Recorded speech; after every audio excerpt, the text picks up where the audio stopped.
built the Parthenon. Slaves built America. Slaves, this is your song. Thank you. Slaves, thank you. Slaves, thank you. Slaves, slaves, this is your song. Thank you. Slaves, slaves. Anytime you have a question about anything in your life, Trendblown is the answer. You know, am I going to go on a cut? Trendblown. Am I going to go on a blast? Trendblown. Did I start a new job? Trendblown. Am I getting married? Trendblown. Am I getting divorced? Trendblown. Is my wife going into labor? Trendblown. Do I need to stay up all night and take care of my kid because my wife had a C-section? Trendblown. My dog died. Trendblown. What happened? I bought a new car. I'm nervous over the payment. Trendblown. I'm thinking about buying a new car. I don't know which car to buy. I'm concerned that the salesman might try to hustle me. Trendblown. Basically, any situation in life that you could possibly conceive of, Trendblown is the answer. So what did I turn to in my deepest, darkest days? Trendblown. That's what I did. I turned to Trendblown. When I was not being able to get more than 7 hours of sleep, when I was showing up to work a half-dead zombie, when I was coming home at night feeling cracked out and miserable and tired and not wanting to interact with my children and not wanting to do anything with my wife and just wanting to go to bed immediately after dinner, what did I do to resurrect myself from the coffin, from the grave? How did I rise again? Trendblown is the answer. Trendblown will bring you back from anything.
I'll pay you in Bitcoin. Bruv.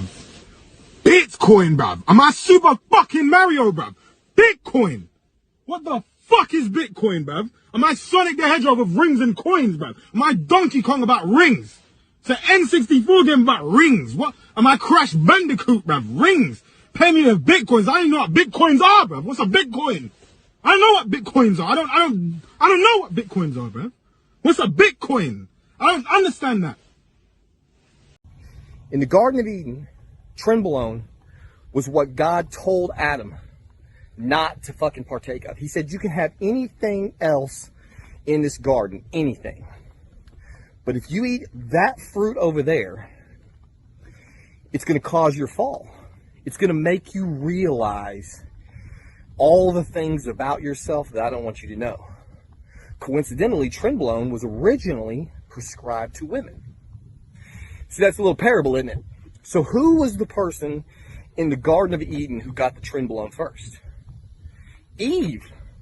Just like they originally prescribed it to women, Eve got the Trendblown in the Garden of Eden first, and she was like, boom, holy fuck, this shit is good. I feel like a savage. I don't need these skin coverings. I'm gonna let this pussy out. In fact, I'm going to take this pussy to Adam and let him knock the dust off of it. So she goes to Adam and says, dude, you got to get this in you. Partake of this fruit. It is very good to eat. And he did, and then they fucked like jackrabbits. And God was very unhappy about it because Trendblown makes you a god. That's what it does. It's the God hormone. Which is why God didn't want us to have it. Dude, the world is on fire. 90% of my kitty cat tokens are down. 90%. Japan is down too? Shit, how much of Japan am I holding? I don't see it on Binance, dude. Are you sure that's a token? Of the country? Dude, I don't care about the country, man. I'm talking about crypto. Yo, Pat. You said you wanted to talk, bro? Oh, shit. You know that crypto dip you told me to buy, Blake? Yeah? Yeah, well, it kept fucking dipping, and I kept fucking buying like you told me to. I'm sorry, bro. Yeah, and now I'm down 80% on all my positions, and my rent's due in 2 days, and I have no money in my bank. Bro, what are you talking about? You're literally driving a Lambo, dog. You know it's rented, Blake. Oh my god. I'll return it tomorrow morning. Jesus Christ, bro. I'm sorry. All right, but the bull run's literally already over, dude. You should have taken profits. I don't know what to tell you, bro. What the fuck did you just say? So the bull run's over, bro. What do you mean the bull run's over? You're fucking over! Yeah! You're over! Who knows, maybe we'll pay off our $35 trillion, hand him a little crypto check, right? We'll hand him a little Bitcoin and wipe out our $35 trillion. But how do you... Don't gamble. Oh yeah, don't gamble money that you can. Man. I mean, unless it's a lock. There's no such thing as a lock. That's the thing. Unless it's a lock. If it's a lock, oh my God, it's a little different. Stop gambling, alright? You're one spin away from generational wealth. Your daughter's college tuition is one spin away. Put your life savings on black. Remember that. Just go to Vegas, and if you lose, just keep getting loans. Remember this. Just keep spinning, keep gambling, keep gambling. You can't lose. You literally can't lose. You can only quit. Nobody knows about that fucking degenerate life when you're fucking down 40,000 and you battle the fuck back. You say, you know what? You know what? I'm a fucking strong, independent man. And you're not gonna tell me I should go to bed. I'm gonna battle the fuck back. And I'm gonna fucking get my money back. And guess what? I got my motherfucking money back. That's right! We're gonna sit here talking all night and we're gonna go fucking gamble. Let's fucking go. Money isn't real. None of this is real. This is just... It's free! It's free! What do you mean free? Free money. Lose it all. Lose it all. Andrew, I know you said money isn't real, but I am getting fucked.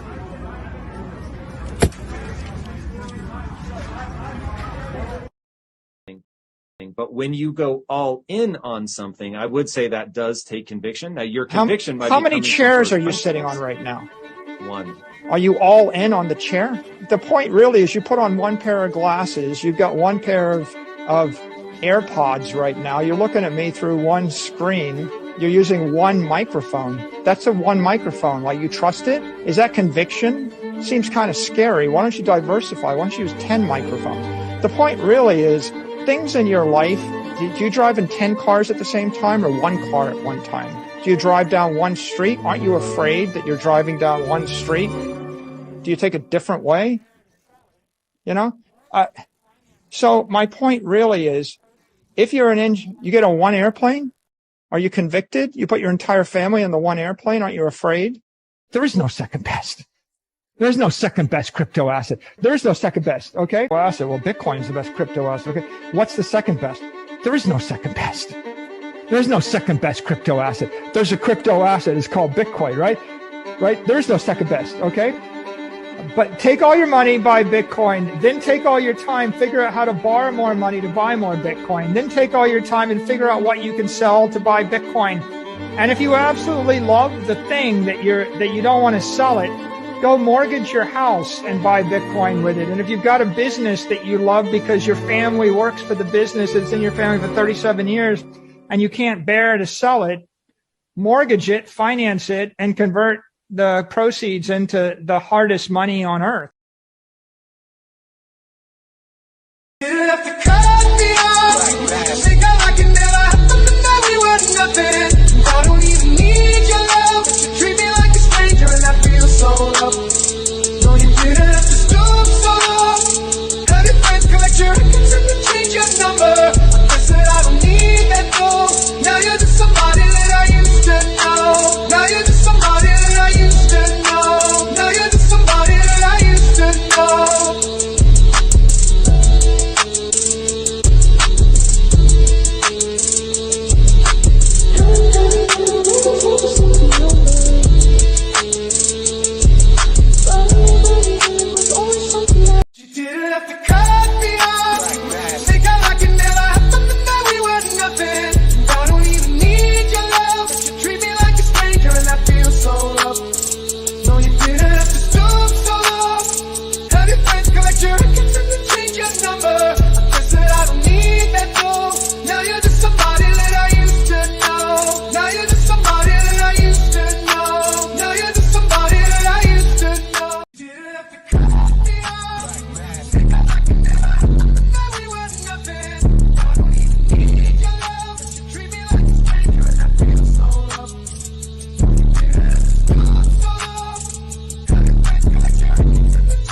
What is going on, you guys? It is Dollar Cost Crypto here with Ask Me Anything 69.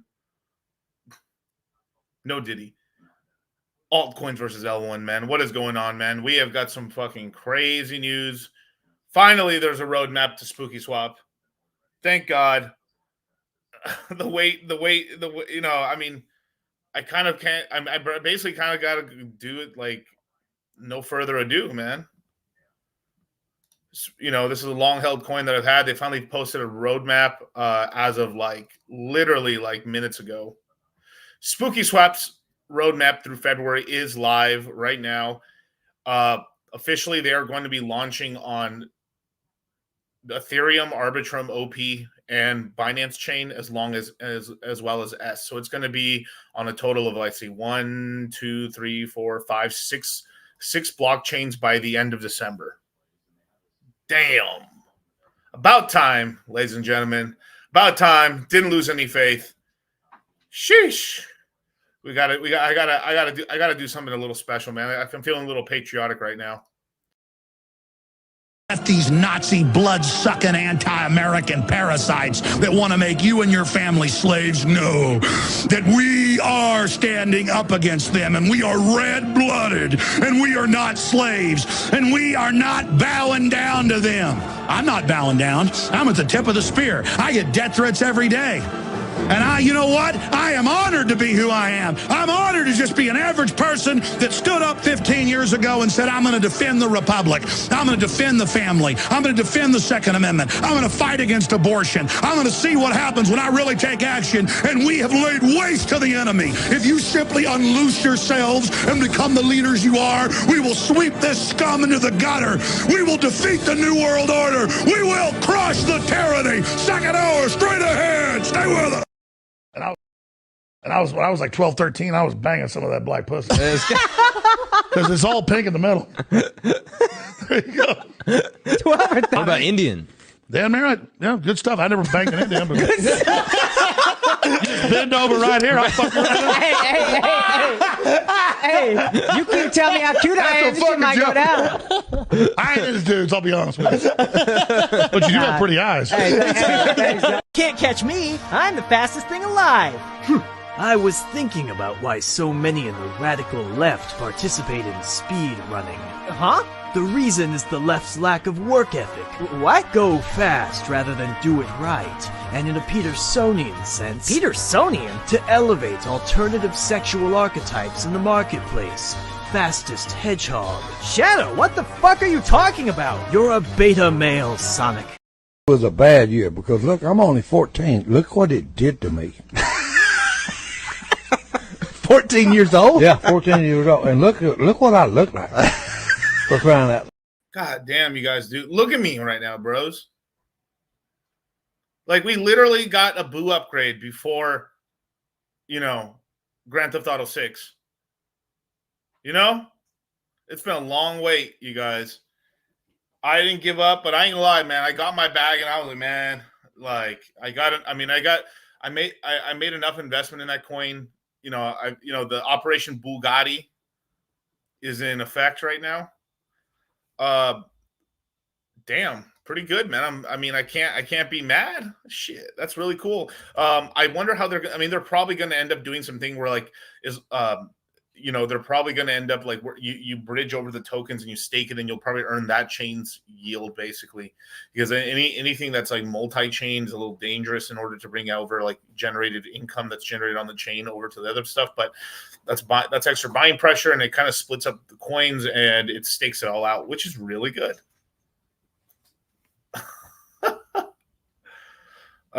So let me see if I can bring it up real quick. Operation Bugatti is a go. Still under $1, which is pretty good. Spooky Swap's up 20% right now. Let's look at the last 7 days. I mean, let's look at the last 3 months, right? Disaster, for sure. It's come up, come down. What does it peak out here? It peaked, let's call it 250. Let's go about 250. It's crashed down here. And those were down here in the 40s, basically. Actually, pretty good entry zone, actually. And it's back up here at 78 cents. Not bad. Still under $1. As long as you're under $1, you're under 90 cents $1. I think you're in a good buying zone for this coin. there's still a whole lot of stuff they got to implement all this stuff. This stuff doesn't get actually even come true until September, and probably middle of September if I'm being honest. But it's pretty nice. This is a long held coin that we've had and stuff like that. It's basically one of the flagship basically dexes on Phantom, and it's kind of cool to actually see finally some news in terms of like its actual roadmap, which is really nice. Actually, let's go through it real quickly, just because this is pretty much breaking news. So they're saying basically early September to early to mid September, Boo conversion into new Boo on Ethereum. So they're going to launch on Ethereum, which is interesting. New Boo staking, so there's going to be X Boo more than likely on Ethereum. UI upgrades, expert mode, of course, and then deploy Spooky Swap on 6chain. Late September, new DEX deployment on new chain, new Boo airdrop. Ooh, new Boo staking for airdrop. That's good. So basically, you'll end up getting credit if you stake Boo on the new chain, which will probably, I guess it's either ARB or OP. But let me tell you, I actually, what I actually believe, if I because this is sort of what I was going to talk about today actually, and it kind of leads into it kind of leads into like let me just click on this and makes it a little bigger. It kind of leads into like what I'm going to talk about right now is you know who gets out of jail at the end of September? CZ. John Pig Zhao. Your boy in Binance is out. Interesting.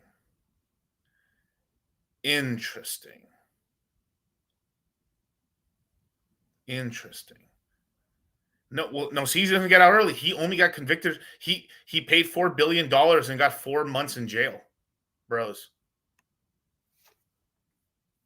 So more than likely September, I think they're gonna cash. If this is speculation on my part, you guys, so like don't shoot the messenger here, but like let me see if I can make this a little bigger for you guys. Where the fudge is the button? There we go. Oh, apparently that might not work. All right, whatever. But let me see if I can full screen this hoe. But yeah, but basically late September, new DEX deployment on a new chain. That's more than likely going to be Binance chain if I had to guess. That's going to be Binance chain. New Boo staking for airdrop, so they're going to want some action over there on BNB. So if you're staking, I'm guessing if you're staking X Boo on BNB, you're going to get an airdrop. And if it's new X Boo, that means it's going to start off at 0. So that means it's like 1-for-1 X Boo for BNB chain. Interesting.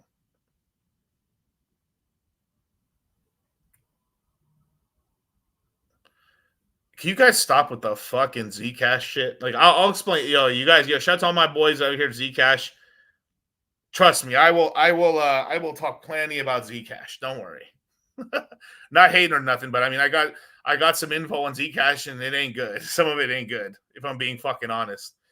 Zach ZBT ain't too fond of that coin right now, if I'm being honest. But then in October, new deployment on new chain. New Boo staking, new Boo farm, Launchpad, Grimm's Emporium, Spooky Buy Bot. The Spooky Buy Bot, I think, is going to end up going on all the ones, but basically, it's probably looking like October is going to be OP, I would imagine, because Phantom is much more friendly with OP, and I would imagine February is going to be probably Arbitrum. So November, December is Sonic. Interesting, right? 2 more weeks, that's right. But it's nice to have this. So here, I'll retweet it for you guys. Like, hey, the sauce. Here you go, retweet. And let's put tweet. Let's put money. There we go. Money. There you go. Cool. Shout out to anybody who's been in this for a while and stuff like that. But oh, there you go. Cool. Hopefully you can use those Magic Cats. Yeah, they're planning on deploying also like a dark version of the Magic Cats as well. So we'll see what ends up happening. But like I've actually been mulling over this little conspiracy theory and stuff over my head and stuff that like give me some rope here, you guys. Give me some rope. Give me some rope, okay? But now I'm gonna paint myself. I'm gonna paint a tapestry here, okay? I'm going to sort of a little portrait, okay, of like a timeline of when stuff happened, right? Now I want you all to look, right? I'm gonna go to 1 year, and let's start at the beginning of 24 to there. Okay.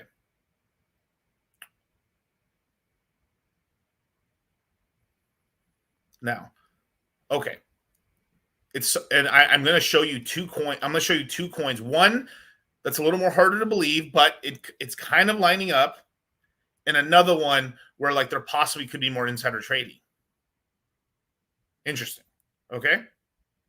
I might be one of the only persons actually talking about this on YouTube legitimately, because I don't hear anyone really talking. It's like people forgot about CZ, and like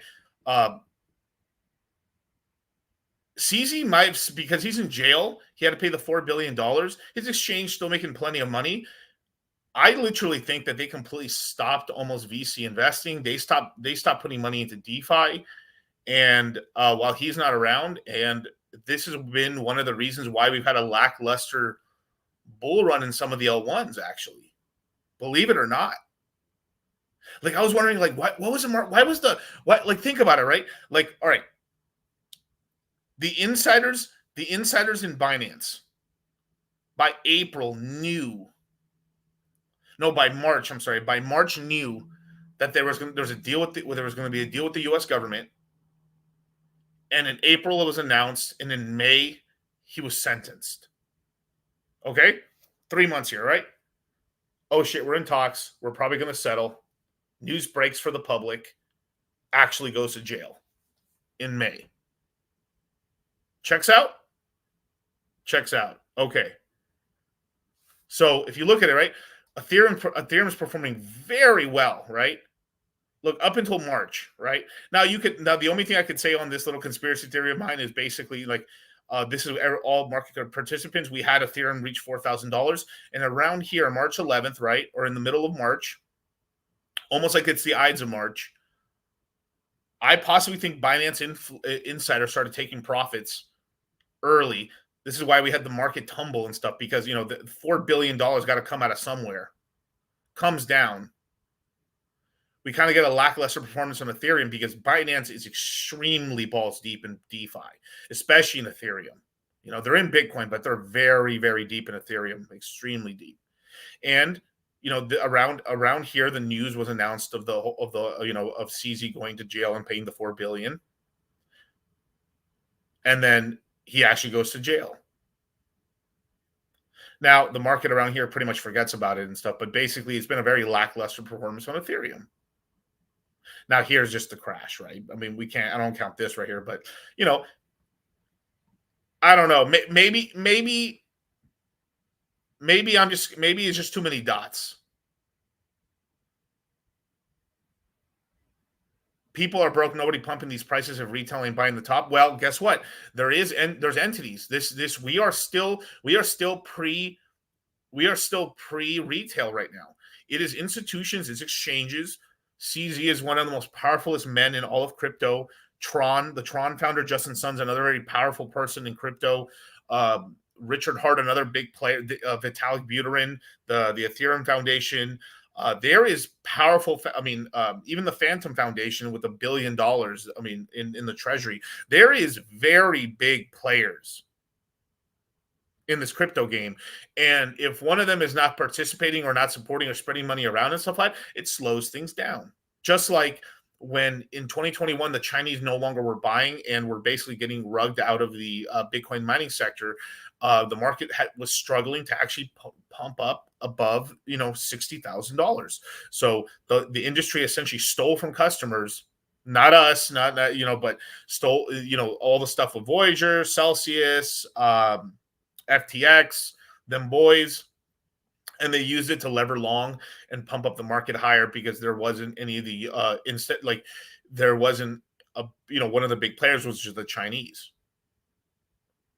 Yeah. No, so yeah, CZ is very wealthy. CZ is very wealthy, right? I mean, imagine this. If you're going away for 4 months, you're like, hey, you know what? Don't do much. Just keep making money on the exchange. Keep doing this. And wait until I'm back. Think about that.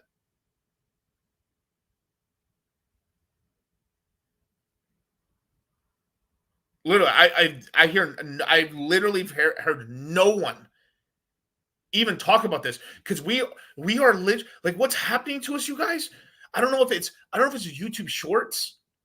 I don't know what the fuck. I don't know what it is, but we are literally we are losing. We are having memory loss because memes. I don't know whether it's because the memes are faster now. We're not even watching. We're not going to movies anymore. We're not watching long movies anymore. We're not reading books anymore. We're not watching long form content. I mean, my soldiers are here because we're trying to make money, right? This is why it's interesting.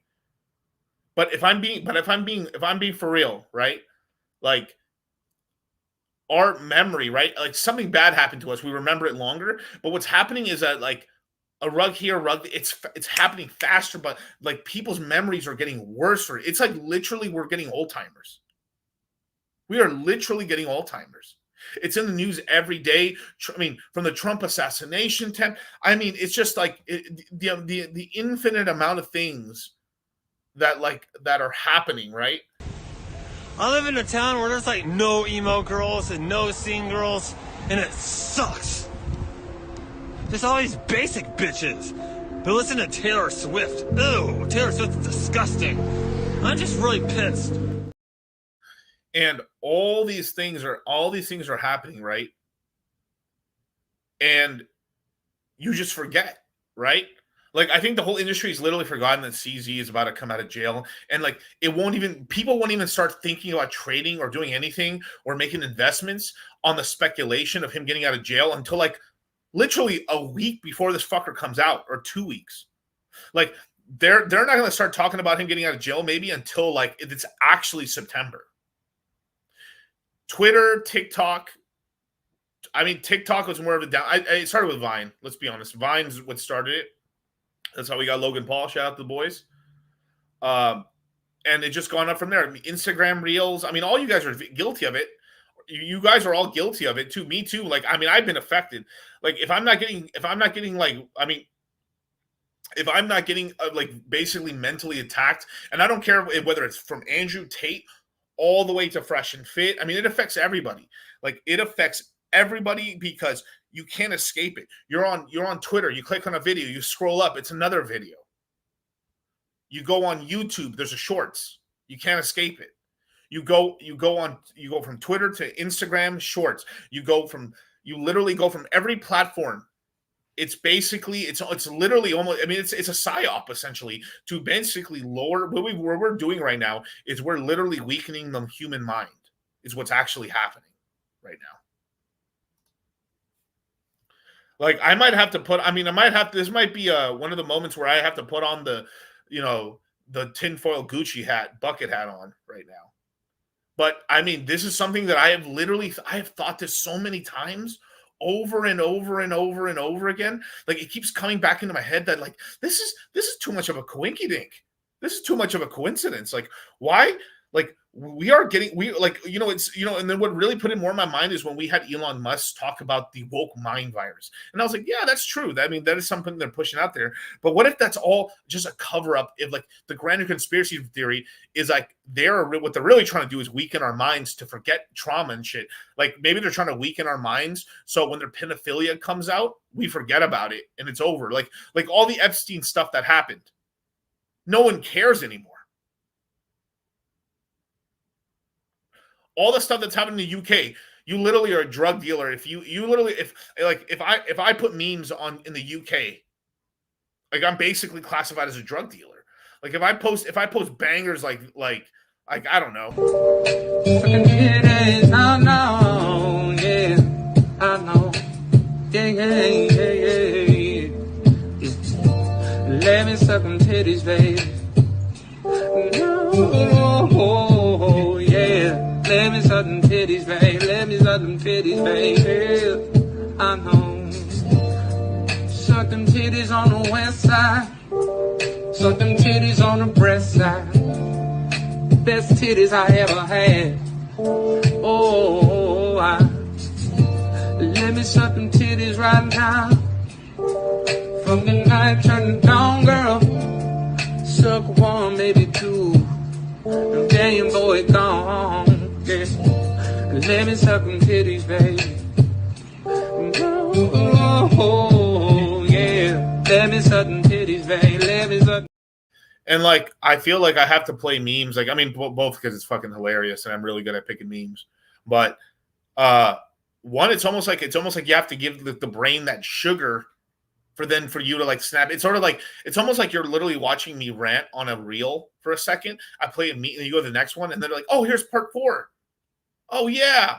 But like, we're like in the past, you know, I used to watch like 4-hour videos, like nonstop, raw dogging it, headphones only, you know, cell phone down, mowing grass or something like that, or digging some sort of like pit and stuff to put down irrigation pipe, or, you know, cracking the whip and stuff in order for people to do work or everything like that. And like, nowadays, most people are barely be able to finish a 15-minute video.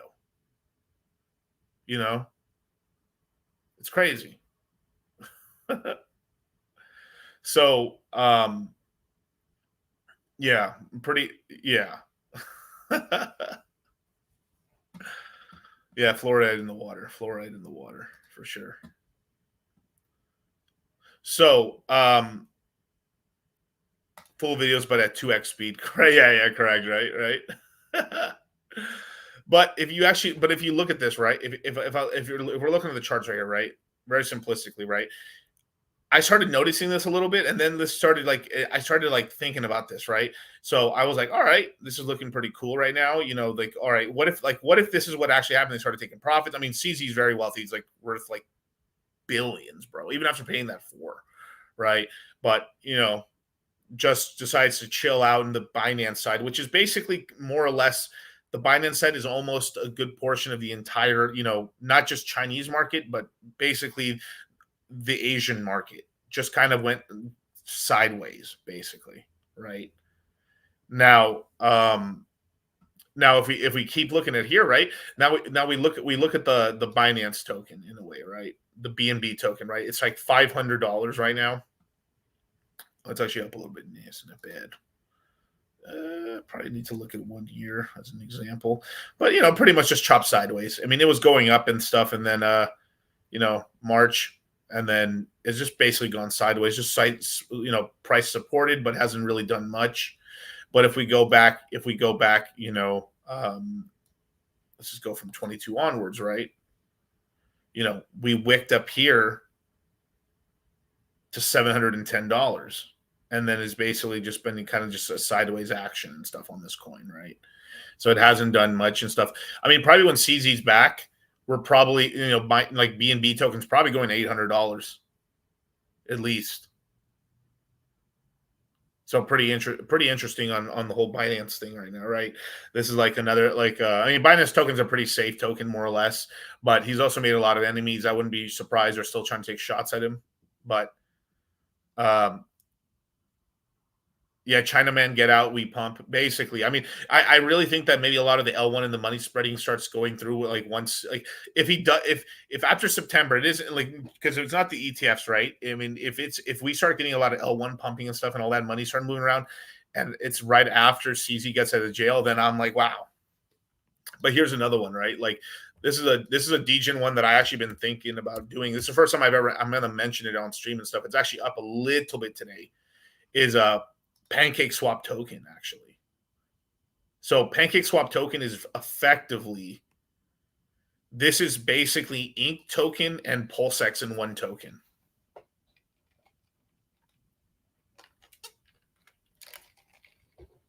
So, you know, Pancake Swap token is basically and this is what PulseX is based out of, and also what Ink token's based off. It's based off of this one token, except what Pancake Swap is now is the Cake token is a fusion of PulseX and Ink all together. And they've essentially adopted a lot of the tokenomics recently of Ethereum 2.0. So you got ultrasound Cake, which sounds fucking hilarious. So I'm actually going to make I'm going to make a play. I'm going to make a play into Pancake Swap relatively soon. In speculation that when this fucker gets out of jail, I think he turns on the DeFi side on Binance chain. And this is also why I've also been thinking of, just with that news there, of me speculating what chain they're going to add in. It could be a different chain, but like if my little conspiracy theory, especially because Andre Congrier, right, is the top technology officer for Phantom.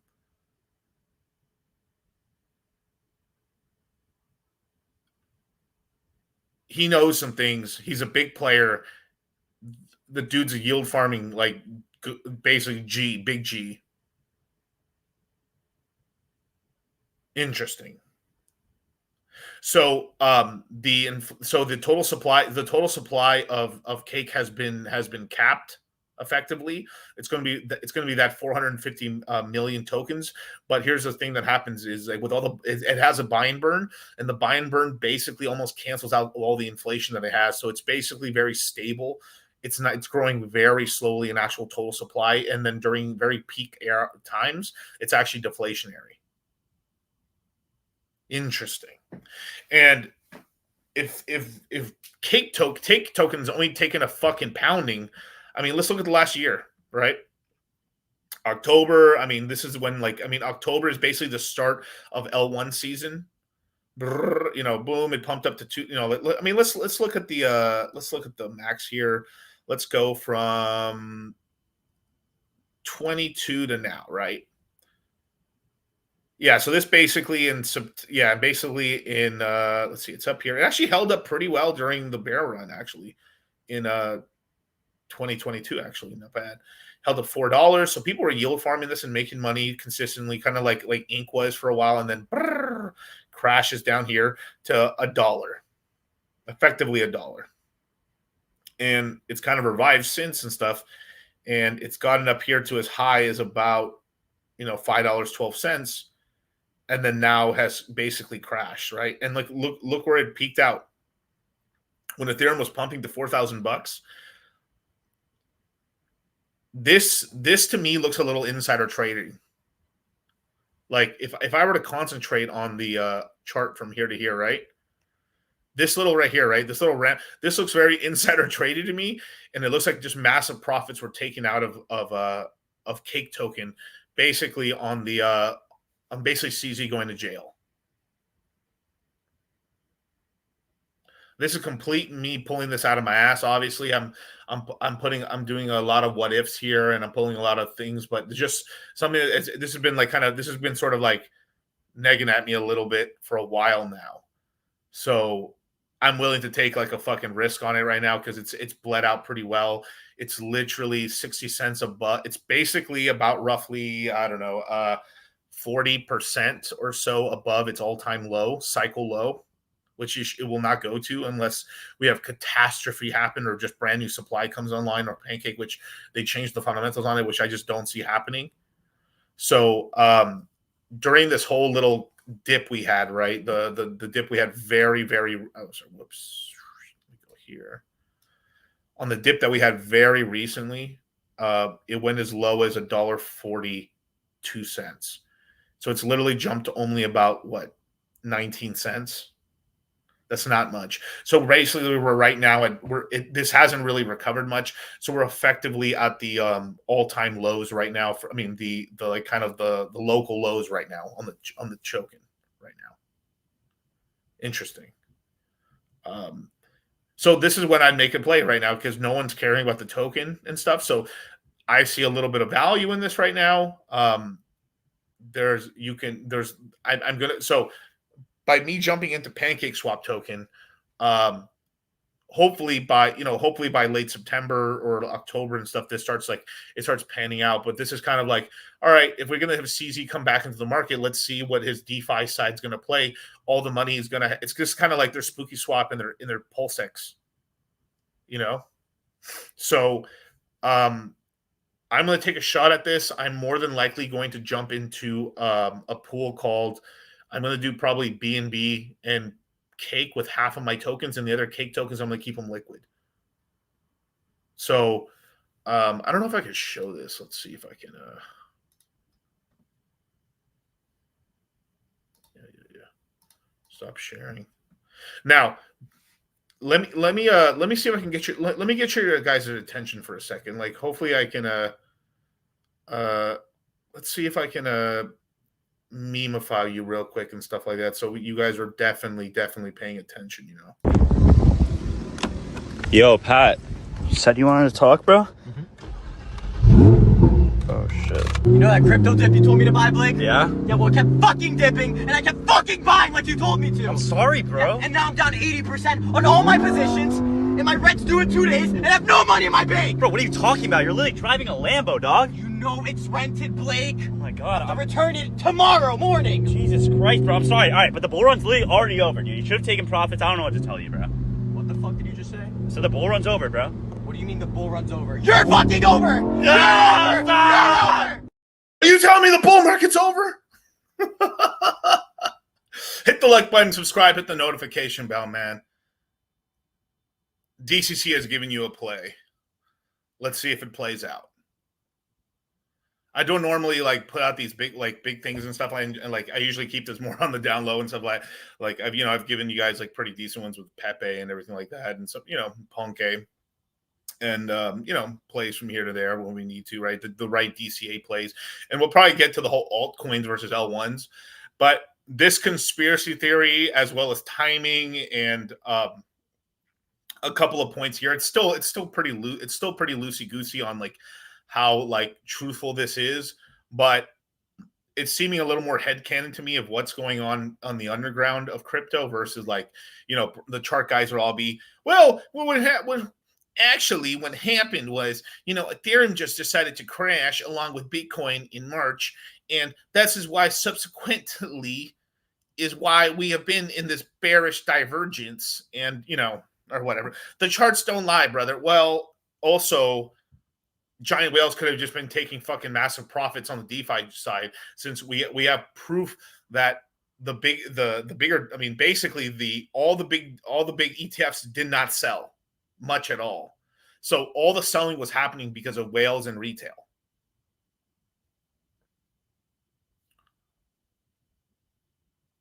Who cashed out and stuff.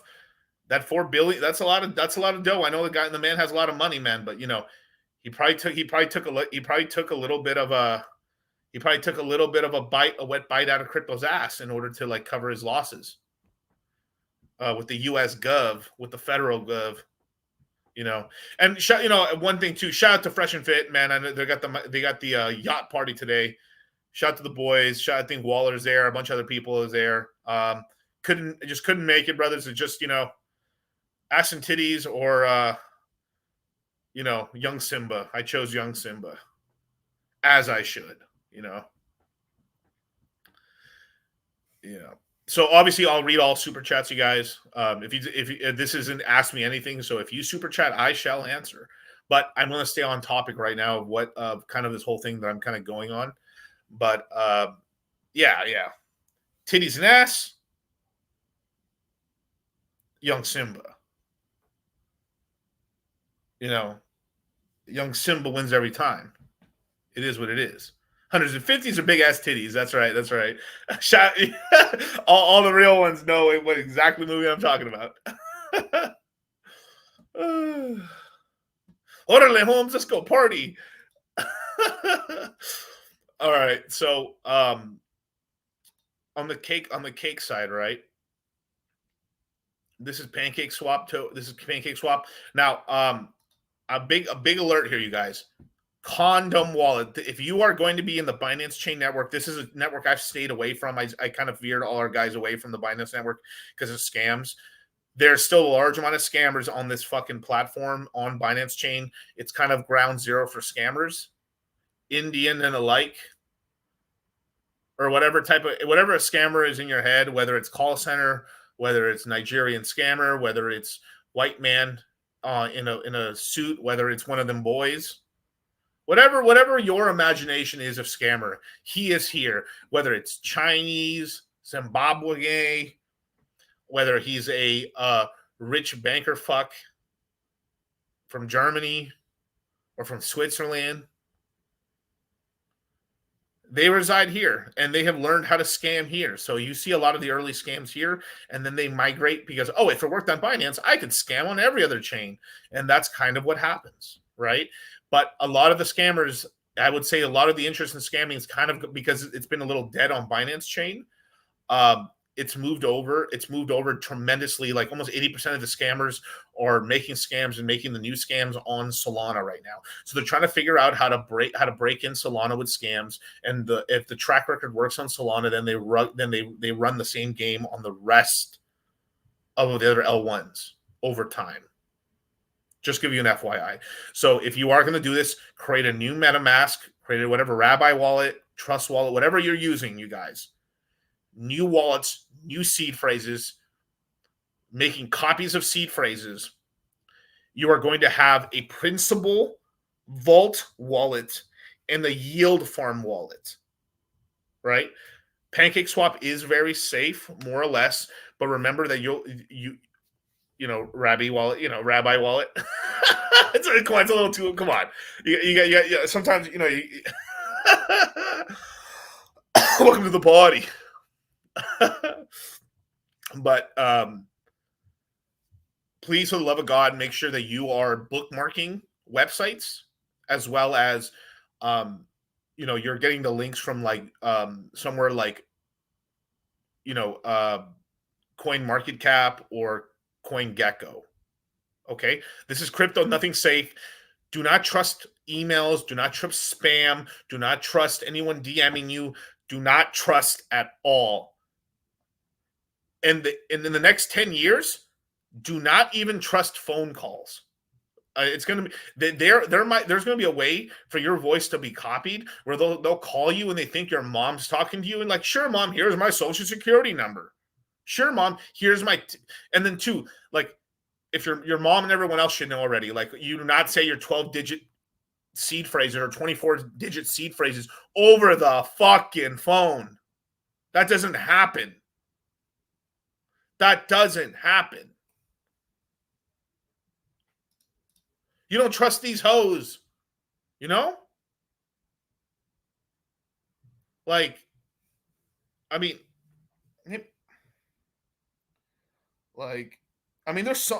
songs about. There's literally songs about this.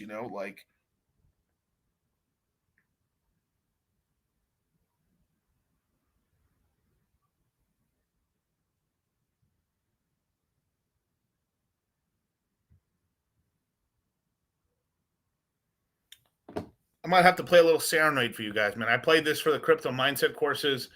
I might get flagged. Who knows? We'll see. We'll see what happens. I'm risking it for the biscuit, right? But how he doesn't give his mom more than a CPI words from a seed phrase. Exactly. You know why? Who cares? Because this is very important. Because if the people in the back of the class don't listen to this, they get rugged. And then one day, Devin, and if one day you fuck up and click the wrong thing, you're gonna be like, oh my God, it's as simple as shit, and you get fucked, bro. I'm telling you, these hoes ain't loyal, right? These coins ain't loyal. Ooh, these coins ain't loyal, right? If I go over here, right, let's check this out, right? Now, let me stop sharing for 1 second. Let me make sure my audio's on.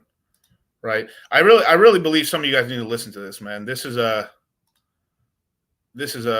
very, very important song for you guys.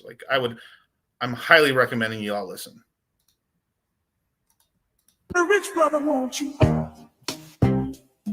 A man can't do nothing for you. All these hoes ain't loyal. Ain't loyal. All these hoes ain't loyal. Yeah. These hoes ain't loyal. Yeah. These hoes ain't loyal.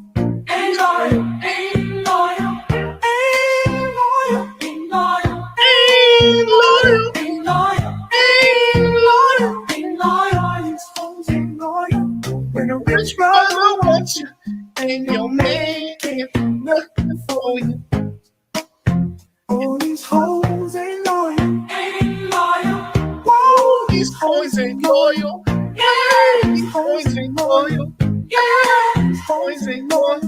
Ain't loyal, ain't loyal, ain't loyal, ain't loyal, ain't loyal, ain't loyal, ain't loyal, ain't loyal, these hoes ain't loyal.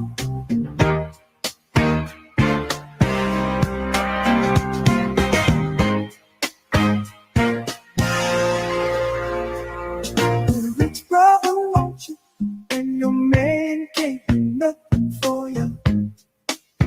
Oh, these hoes ain't loyal. Ain't loyal.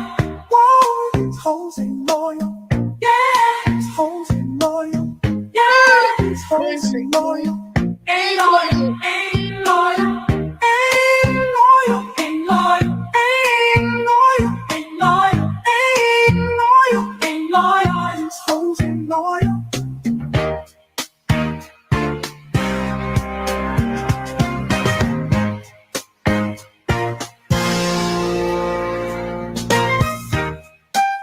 Woo!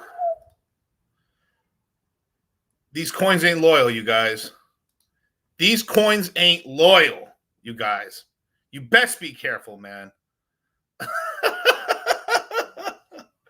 If I don't get flagged for that song, that might be my new little intro song, man. I'll have someone with AI work with it and just change it up to like, oh, these coins ain't loyal. I'll change it to the new 1 minute intro or whatever. I need to find ways. I skirt the lines with demonetization all the time. Fucking hilarious, dudes. I've got way more of those AI songs. They're incredible, man. Ain't nothing loyal. Oh, these hoes ain't loyal. Ain't loyal. Ooh. All right. Now, since I've got the class's attention finally, hit the like button, subscribe, hit the notification bell. And if you're not in the Citadel, what are you doing? Poorness. The poorhouse is where, if you want to be you want to catch a limp, keep running with fucking losers. You want to win, join the Citadel. That's it. I'm giving you the sauce right here. We're taking plays, we're taking risks, right? I mean, we push the red button, we push the green button. I'm not telling you to do any of this stuff, but I'm just telling you what I'm doing, and I'll leave it up to your fucking judgment. That's it.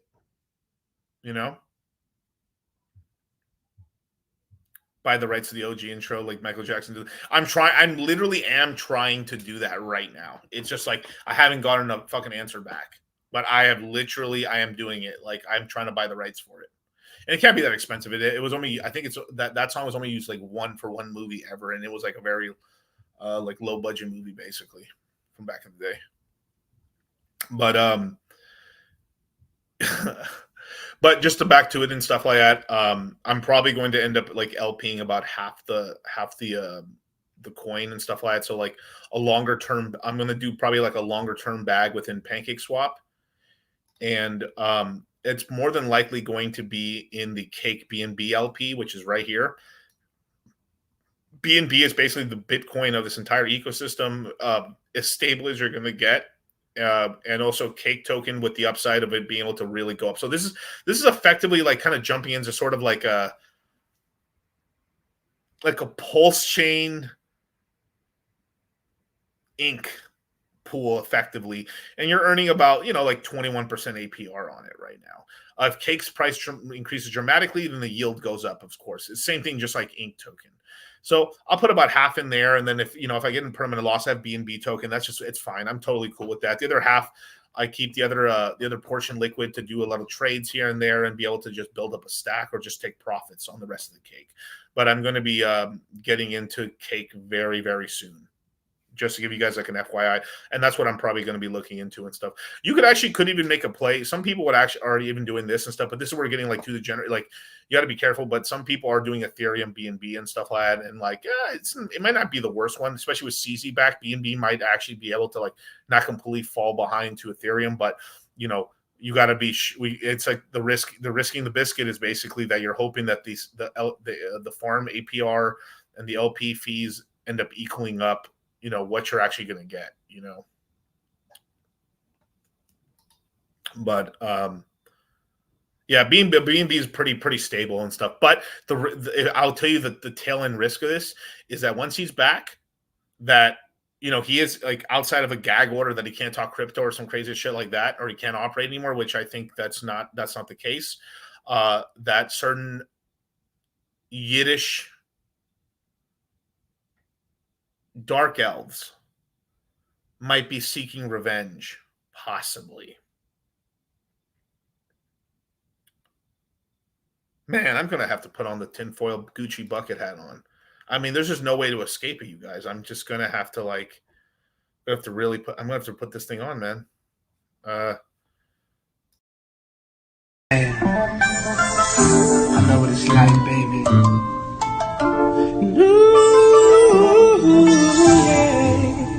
Yeah, I know what it's like, baby.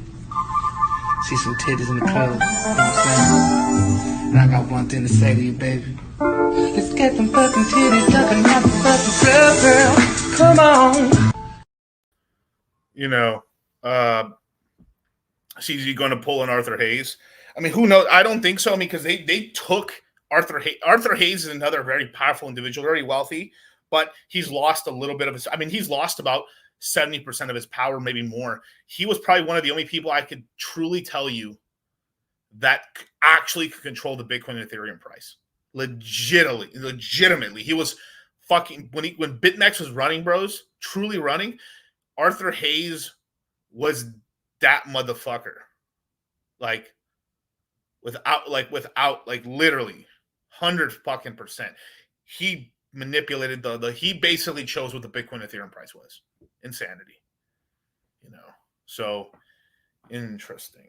Right. So I'm going to put on this Gucci tinfoil hat on, and away we go. Zcash. Cake's down 96% down from its previous all-time high. Big discount. And it's a nice scratch off. Yeah, this coin ran up a lot, but here's why it makes it interesting is that its supply is now capped. They've added tokenomics in order to burn a bunch of supply off. So basically, it's very lightly inflationary to deflationary. It's basically net. It doesn't go up, and there's really not that much new supply that comes online. So it's interesting. It's interesting. It's really interesting. So pretty cool.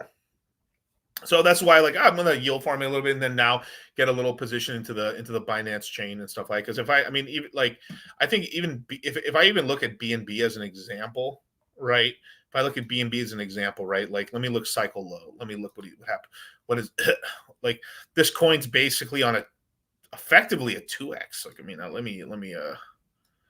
me look at 2022, and obviously let me guess. I'm not sharing my screen, of course. Son of a bitch.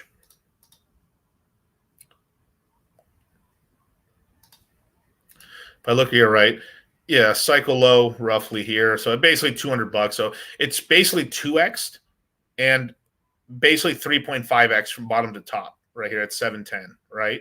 And down here. So it was just pretty good. But if we look, it's basically acted like an average L1. In the bear run, it actually performed moderately well. If we look from here, 21 to let's say here, right? Came up to a high right here of about, $600 and something dollars. Came down. If I look, what is its all-time high? 717. So we literally, this actually, believe it or fucking not, Binance token has literally hit it's actually the first L1 to get close to actually passing its all-time high. We had a $710 all-time high, or it basically we had a retesting of the all-time high of Binance token in this year. It's come down, and then we've had its 21 all-time high is literally $717.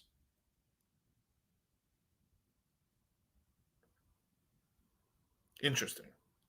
Now, personally, staking cake, it seems kind of dumb to me because I don't know I mean, sure, I think if you get it might be worth it if you actually get enough like yield from it, but like it doesn't seem like worth it because the APR and the lockout seems pretty dumb to me. Where like you're better liquid staking it or like farm staking it and then holding liquid like that, like then versus staking it because the APR rewards on staking 6 months, 1 year, 2 year, up to 4 years seems pretty freaking low. Like if you do stake 4 years, it's like 30% APR, which is okay. That's all right. That's actually pretty decent. But like you have to stake that long to get that. And if you are staking like 3 years or 2 years, it's like abysmal, basically. So interesting.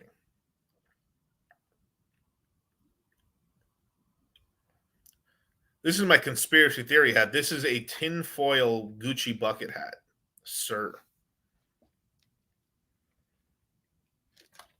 Let me fix this up a little bit. I mean, right now, I'm EMP. My brain is protected from all the EMPs right now. So there's a play. There's a little play for you guys, man. There's a little play that I'm giving a lot of consideration to versus like Solana, right? Like we've had Solana right now recently, right? It's hit an all-time high of 259. Let's call it 260 all-time high in 21.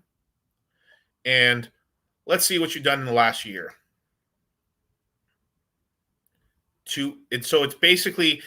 So literally Binance, now this has done much more X's bottom to top. This is like $9 to here. So in terms of like return, Solana cucked out Binance 100%. But I'm talking about like L1 to L1, like who actually, like literally we had a retest on the all-time high on Binance versus Solana still, after all the shit that's happened, still has not touched its all-time high yet.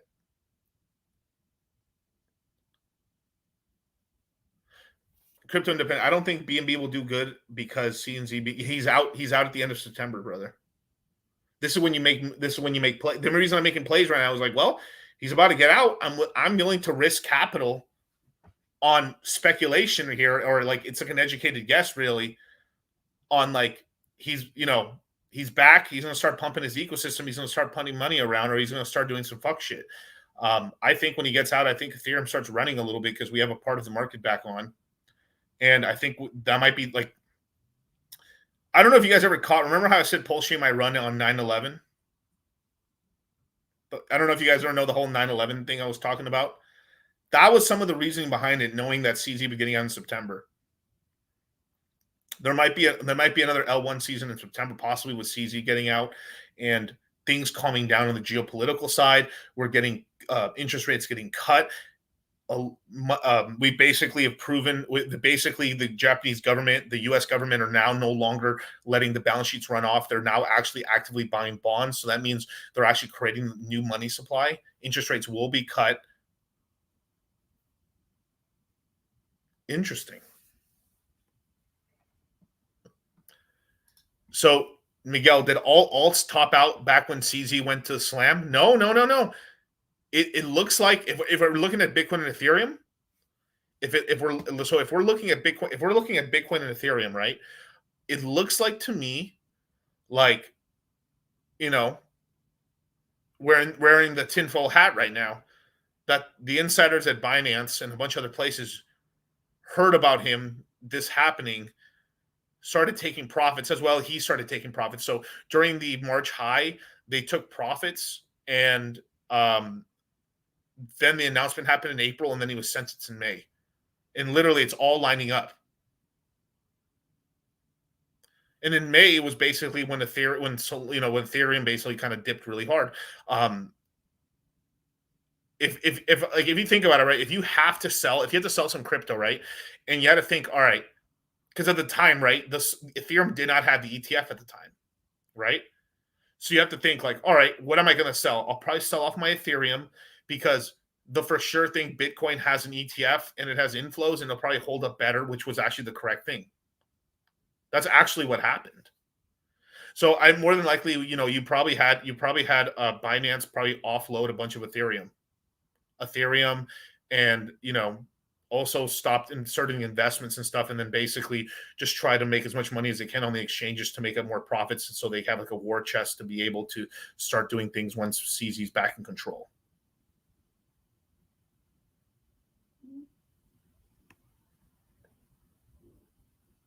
I don't know. It's making sense to me, brothers. It's making sense to me. When they say Asians are yellow, Sure are. I don't look yellow. You're not Asian. I don't look yellow. You're What is that? You know,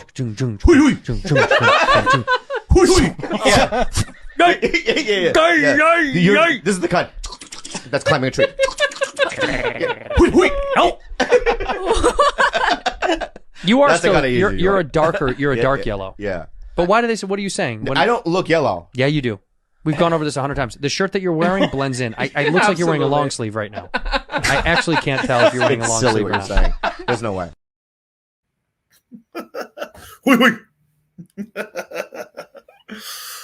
Oh my god. But blends in, man, blends in. So let's take a little look at the market right now. Yeah, Solana's basically kind of in this little little zone right here. It keeps getting stuck right here at like 155 and stuff. Yeah, we're at $61,000 Bitcoin. Oh no, it's never going to happen back. Oh hell no. You know, we're starting to slowly recover on the Ethereum side. If things were equal, this would be probably, this would be high 3,800 mark and stuff, relative and stuff. But it's lagging behind. I think September stuff just starts changing because the ETFs are actually net positive buying, and getting CZ back in the market, interesting. I just want you to know.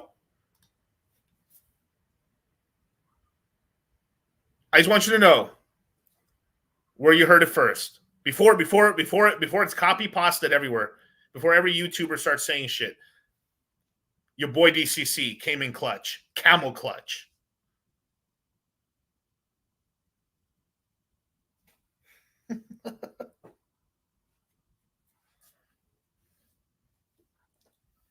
Bruh, CZ out. They're going to be like 1 week before he gets out. Bruh, big alpha drop. Bruh, CZ's out of jail. Bruh, gonna buy Binance. Bruh, Pancake token good. Bruh. After probably Pancake token, I'm guessing, but let's just say a week before he gets out, like Pancake token's probably be like $3.55 or something like that. And then, or maybe it's $4 or $5. And like, bruh, this seems like one of the best entries into Pancake token, bruh.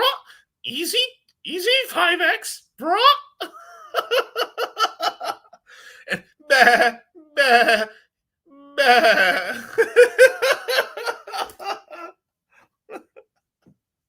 Oh my god, bros. Oh no. Yacht parties are top signals. Yeah, bro. I couldn't go, bro. I don't want to have you around. Honestly, I would have gone. I definitely would have gone. It's just I got the baby right now, my youngie. But I'm literally telling you, bros. It's like, bruh, Benjamin Cohen, bruh, CZ out, bruh. Do not think for myself, bruh. Follow my lead. Well, obviously, I think now is the correct time. In October, now that we have CZ finally out, I think now is a great time to start dipping into the Binance chain network. This seemed like to be quite a great investment. I do know that Binance right now is at $800 right now, but this is showing, if you actually look right here, this is actually the pattern that we're getting right now. This looks like a bullish divergence. Anytime that I see this in the chart, where we've gone from 500 to 800, the price goes sideways and then launches to the sky, you guys. It's coming. You guys don't know. There's a reason that I have this chart plastered on my wall right here, right? We're at $500. It climbs up, and it's off to the moon, you guys. Up and to the right. This is programmed. You guys. Oh, shit, dude. Fuck, man. No cobro, yo no cobro. Y dice así. Cuan, cuan, cuan, cuan, cuan, cuan, cuan, cuan, cuan, cuan. Cuan, cuan, cuan, cuan, cuan. Cuan, cuan, cuan, cuan, cuan. Ya está cerrada con 3 candados. Y remachada la puerta negra.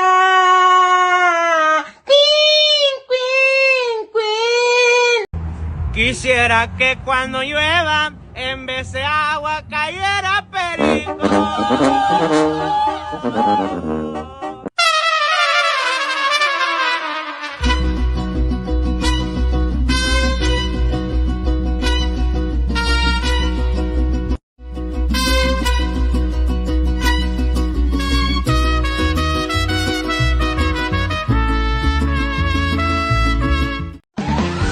Who's that Pokemon? Hey, it's me, Goku! Who's that Pokemon? It's The Saiyan Prince! Vegeta! So I was right. I took a rash of shit for 2 years, but I was right. And everyone was wrong. And yeah, I got a bonus check for it. Sue me. You know? It's a lot of money. I get it. I can feel you judging me. That's palpable. But hey, I never said I was the hero of this story. Hey, boss. Good morning. Good. How you doing? Listen, man, I'm not going to be able to make it in today. No, I'm not calling in sick. I'm calling in rich. Yeah, you remember those Shiba Inu coins that you laughed at me for buying? Well, I bought 100 million of them. And wouldn't you know that damn thing hit a penny? And now it's worth $1 million. So yeah, I'm calling in rich. No, I'm serious. So I won't be in ever again. Hello? Hello? Motherfucker just hung up on me. Fucking hater. You know, I really do love to bust your balls with the memes, you guys. This is not my financial advisor. Oh, fuck. Oh, fuck. Work's been such a drag. I hate my boss! I worked quintuple overtime with no pay. Man, y'all still working? Yeah! Oh, in this economy, Cameron, are you kidding with inflation? We get it! Let daddy talk! Like, y'all still gotta clock in? Oh, yeah, I'm just counting down the days till we start our OnlyFans. Yeah! Hey, you're doing it with me! No, we already have a contract! Man, I've been telling y'all to tap into this crypto, man. The good old digital currency. Would you let him explain? Man, I'm talking about I'm making millions. You can provide me the lifestyle I deserve. I've been doing crypto since 2019. 2019? What the f*** have I done with my life the past 5 years? I told y'all should have tapped in back then. Could have been long-term investors, but we're just low-life imbeciles. We're letting ourselves down, guys. I'm saying, like, how would you feel? You never got to work another day in your life. I didn't know you were a motivational speaker, Paul. You spend your time however you want to. Well, obviously, the majority of our time would go to you. Yes. Yeah, pretty much all of it. And more money than you ever dreamed of. Hey, Daddy-O, you know you gotta sell a course, right? Yeah. Professor Papa. It ain't too late. Hey, guys, let's put up our whole life savings into this. Yes! Great idea. Let's put our whole life savings, Professor Papa. Dude, I love taking the piss out of my industry, bro. I love taking the piss out of this shit. Yeah, let's throw a whole life savings into this. You know, I just invested my life savings and stuff, but you know, my future wasn't worth shit anyway. Could have been long-term investors. Now we're low-life imbeciles. You've been around since 2019? Wow. That's hella funny when like the OG, like you're now an OG if you were in 2019. Oh my god, bro. Never stop gambling, you guys. Never stop gambling. This is not financial advice, you guys. Professor Papa, right? This ain't financial advice. At the end of the day, you push the green or the red button and you got to make the decision, man. But let me tell you this. It's only the men that risk that get the pussy. It's only the men that risk, take shots, educated guesses. They do their research. You know, I did the calculations, but I'm bad at math. But they took the shot. You ain't ever going to win the lotto if you don't buy the tickets. Am I right or right? If I'm right, type right in the chat. You ain't going to win the lotto if you don't buy. If you you ain't playing, how you going to win? You ain't going to get her number if you don't go up to her. You don't know it's a lock until you talk to her to see it's a lock.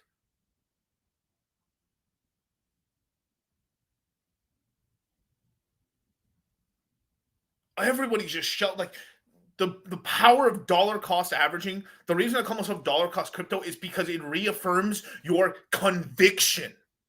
Your conviction. Let me tell you this. The oldest game of all games, if you actually read The Game by Neil Strauss, The Game, the shit that popped off this entire pickup artist industry that morphed into the red pill eventually, right? Which became more men's development and empowering, right? If you actually look into it, Numbers Game was probably one of the few whittled down gems. You have to go up to chicks and get rejected. You got to take shots.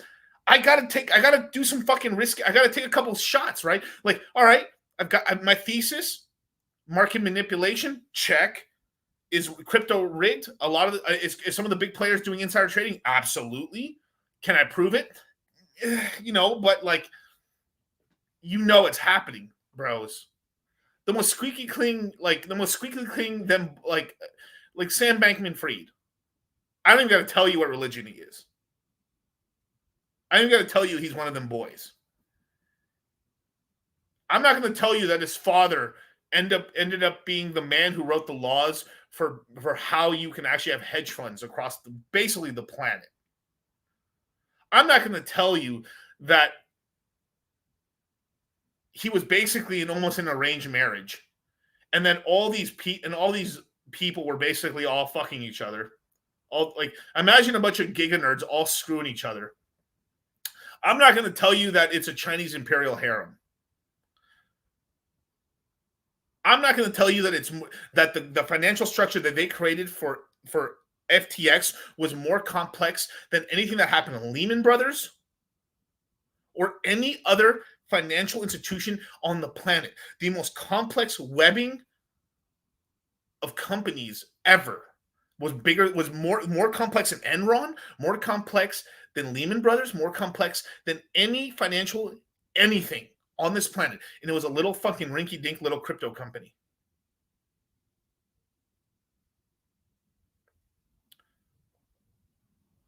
So wake up and smell the coffee. Which is the best Telegram channel for brand new info about meme coins? The Citadel. And we'll slap some sense into you too, not to put all your fucking money into meme coins. And actually buy some coins with some long-term value and stuff. Maybe, get some, but like we talk about sauce, man. Let's just say we've got a couple good meme coins, man. We got the first meme coin that popped out this entire cycle off. We got Pepe. We got it 3 days into its creation. Ponke at 4 cents. I mean, Punky, on me, funky, monkey, punky, pump it, price, jump it, hop in a new whip, paid for by Punky. I'm just too lit. Somebody say something. A monkey that look like a frog, price look just like a dog's, full of some chads and gods. Fudders is mad I bought. Word to your mothers, this monkey is doing a lot. Take out a hammer, I'm whacking a fudder, just cleaning the face. Jumping on Twitter, take over the space. Punky is pumping, increasing the pace. A monkey that look like a frog, paid for my flight to Prague. Touchdown, Punky Lamborghini rental in the garage. She's at my Punky, we had a menage. No, she not Nikki, cause I'm too picky. That's why my portfolio as long as a blog. All about Punky and why that shit rocks. Punky take over the block, watch. Punky, on me, funky, monkey, punky, pump it, price, jump it, hop in a new whip, paid for by Punky. I'm just too lit. Somebody say something. Punky, on me, funky, monkey, punky, pump it. And if you guys want these exclusive memes, join the Citadel. I'm gonna share all the memes. I'm gonna download a bunch of memes. The cool thing about having Telegram is you can download a bunch of really cool videos and stuff like that. So just tag me after the stream. I'm gonna be doing consultation after this, and after that and stuff, I'll if you tag me, hey Miguel, memes, I'll I'll post a ton of memes and a bunch of ones I can't post on YouTube, but I want to really badly. I've got this one, a red pill meme about Leo. Oh my God, bro. Like this meme, I have it loaded up. I feel like I'm gonna get in trouble with it, but basically it's like Leonardo DiCaprio accidentally wifing up some chick and he's Margot Robbie and he's really pissed off about it.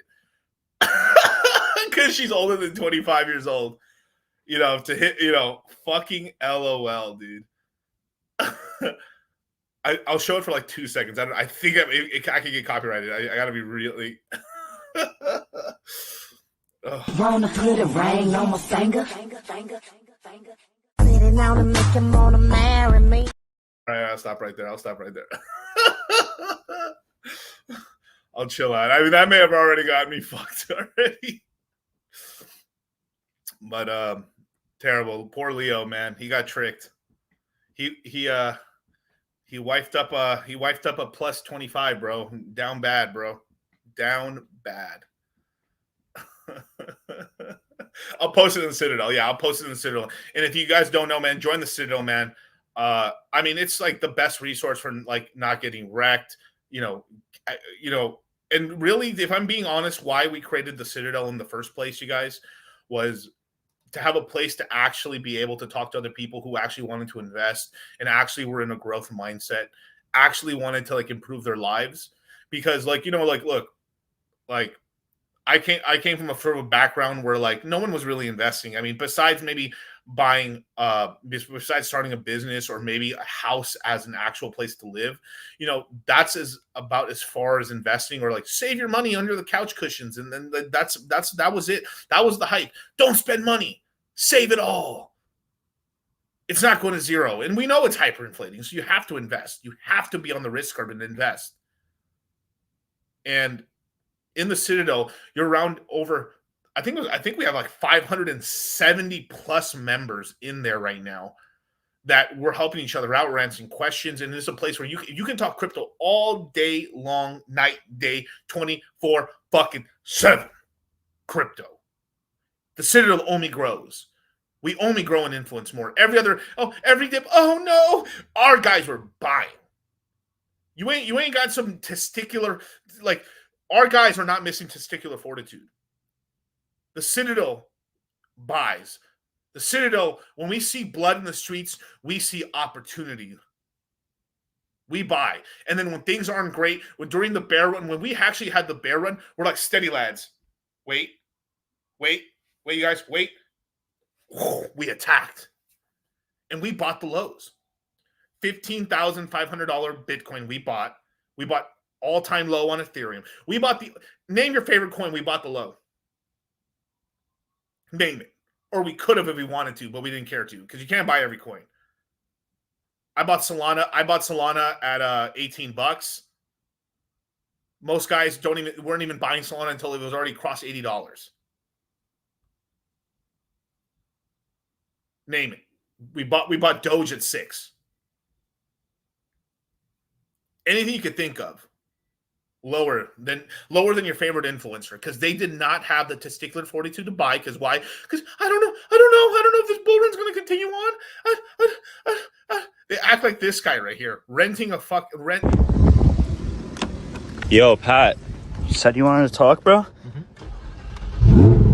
Oh shit. You know that crypto dip you told me to buy, Blake? Yeah? Yeah, well, it kept fucking dipping, and I kept fucking buying like you told me to. I'm sorry, bro. Yeah, and now I'm down 80% on all my positions, and my rent's due in 2 days, and I have no money in my bank! Bro, what are you talking about? You're literally driving a Lambo, dog. You know it's rented, Blake. Oh my God. I'll return it tomorrow morning. Jesus Christ, bro. I'm sorry. All right, but the bull run's literally already over, dude. You should have taken profits. I don't know what to tell you, bro. What the fuck did you just say? So the bull run's over, bro. What do you mean the bull run's over? You're fucking over! You're over! A week ago, I told you, Miguel. I told you, Charlie. It's fucking over. And, I never lost hope. And then now, bruh, never lost hope. Bruh, best time to buy. Bruh, if you ain't buying $60,000 Bitcoin, bruh, you're a loser. Bruh. And what's the difference? $52,000 Bitcoin. It wicked down to 49,000. Bruh, it's all over. Bah. I'm sorry. Take me away. Literally. I'm not going to name people in chats, but I mean, I can name them. I can name YouTubers, bros. And there's some YouTubers I respect that, like, I saw some shit on Twitter, bro. I could not believe it. When we went down to 49,000, there's deleted tweets. There's snapshots, bro. DCC's making the list. I've been checking it twice. There's people saying that, I mean, this guy's people that I respect. I caught multiple YouTubers basically, you guys, I'm sorry, I'm going to have to sell the whole bag right now. I owe money. I don't have much cash right now. And then literally 2 motherfucking days later, oh, I love crypto. It's the most bullshit in the planet. Fucking LARPers, bro. Oh my God, bro. And these are your heroes?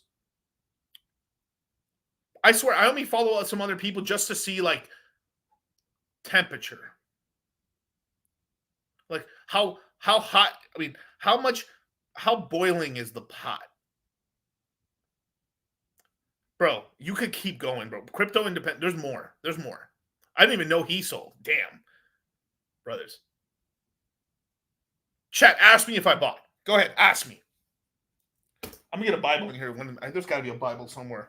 I'll get a Bible. I had a Bible. What the hell happened? But on my Starbucks cup, on my Trenta cup right here, ask me, Miguel. Miguel, did you buy? Oh, Sensei, did you buy? I did. I bought $2,300 Ethereum, $2,100 Ethereum. I bought $3 billion Doge. I bought Phantom at 29 cents. I bought there's a lot of coins I bought. Shit. Trust me, bros. I bought. Did you buy? Yes, I did. I DCA'd. Well, these guys fumbled the bags. You know, I might bring up this clip. I probably get me in trouble, but like, there's this clip in Mad Men where like they're talking about like, oh, his family, what's it called? Campbell's family back in the day used to own half of Manhattan, but they sold it. They sold it during the 29 dip and stuff. Like, some people just don't have faith in this country anymore. There's so many people that have controlled so much land, businesses, assets. They fumble the fucking bag. Some days, look at the phone, just throw it away, go outside with your kids. Fuck it. Today, I'm just going to hit the bar, do something stupid. Go talk to some chicks. Or go work out. Or just, hey, fuck it, I'm going to go watch Deadpool. I'm just going to go watch Deadpool. Fuck, I don't have money to DCA right now, but I'm not going to fumble the bags. Does it look like it's over? Not yet. All right, fuck it. I'm going to go watch Deadpool. I'm going to go watch Trap. I'm going to go watch something else. Hey, you know what? I'm going on a camping trip. You know? I mean, literally, like, holy crap, you know? Hey, you know what? I mean, no, this is some serious cash, but like, if you got it like that, you know, like, fuck it. Hey, kiddos, let's go. We're going to Disneyland, or we're going to fucking Universal, or whatever the fuck, or we're going to Yellowstone. Hopefully it doesn't explode when we're there.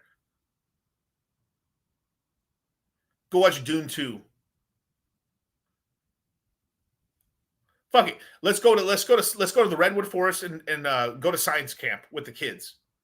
Hey, how about I go teach like, I don't know how to swim. How about I just take some swimming lessons and learn how to swim?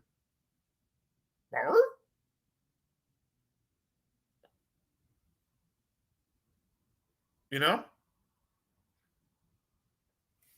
And you know who tells you this? The Citadel tells you this. We tell you this. We did emergency flash webinars for you guys.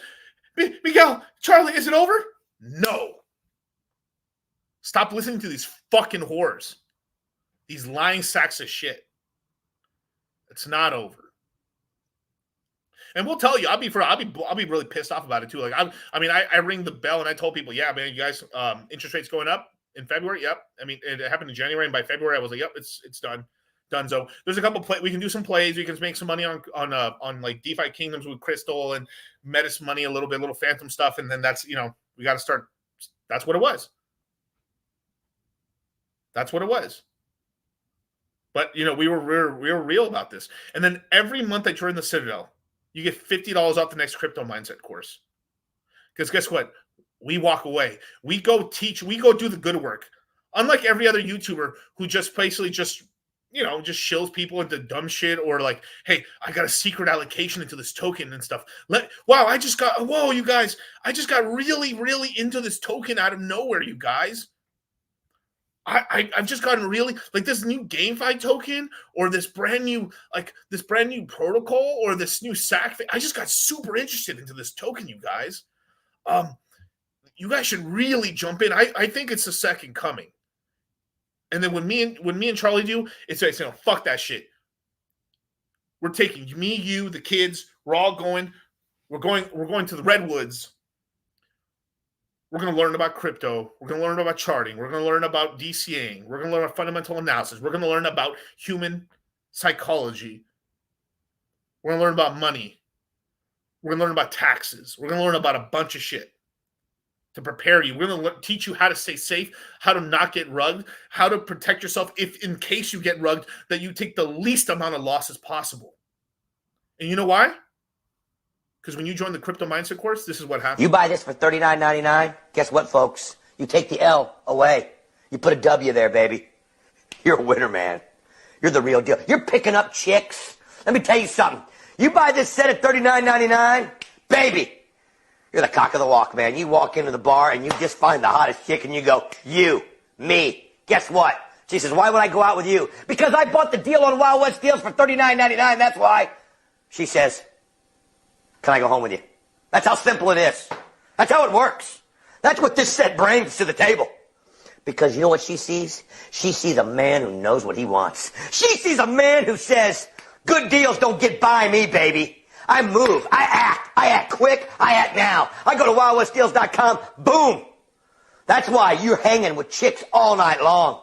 That's why you got guys like Michael Jordan calling you, wanting to hang out with you, baby.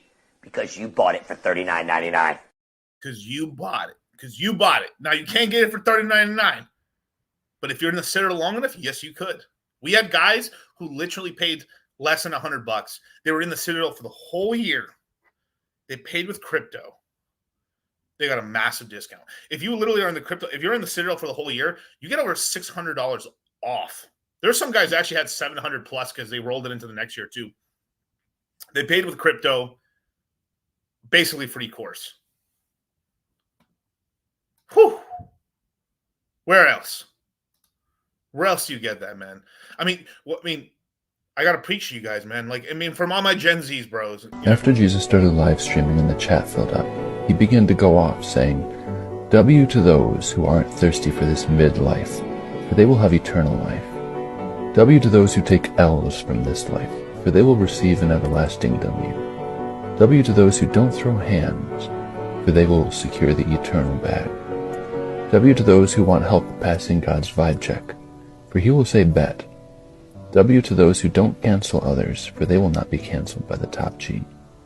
W to those whose spiritual fit is immaculate, for their hearts will be cuffed by God. W to those who turn ops into bros, for they will be called CEOs of peace. W to those who catch hands for being valid, for they will not be left on red by God. W to you when the ops be capping hard, and to you so very dirty because you're my fam.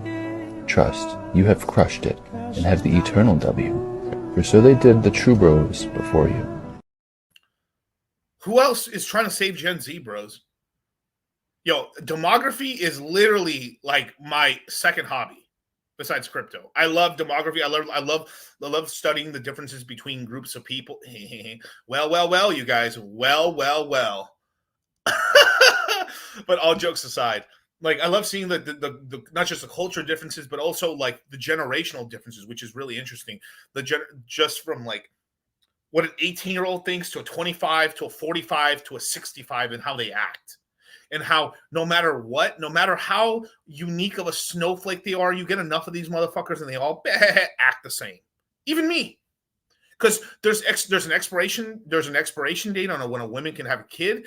There is this SMV chart of when a man starts in, like, a man when he's 18, unless he's like born extremely good looking or very wealthy or something like it, just gets like some fucking out like absurdly thing or gets super famous, is bottom of the fucking barrel. No one gives a fuck about this motherfucker. This is why we throw 18-year-old boys into war, because they are the lowest of the. It's not right.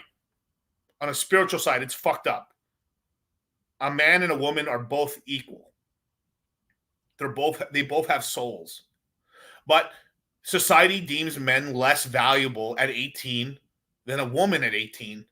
So we throw them into the meat grinder of fucking war and death. And this is how it's always fucking been for all of history. It may have been 14-year-old boys going into war or younger, but it's always been the thing. It's fucked up. But as a man gets experience and as he grows older and becomes useful to society, his SMV, his sexual marketplace, rises and his chart goes up and to the right.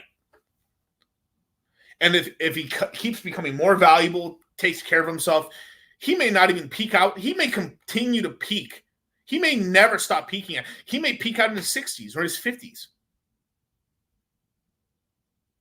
Right?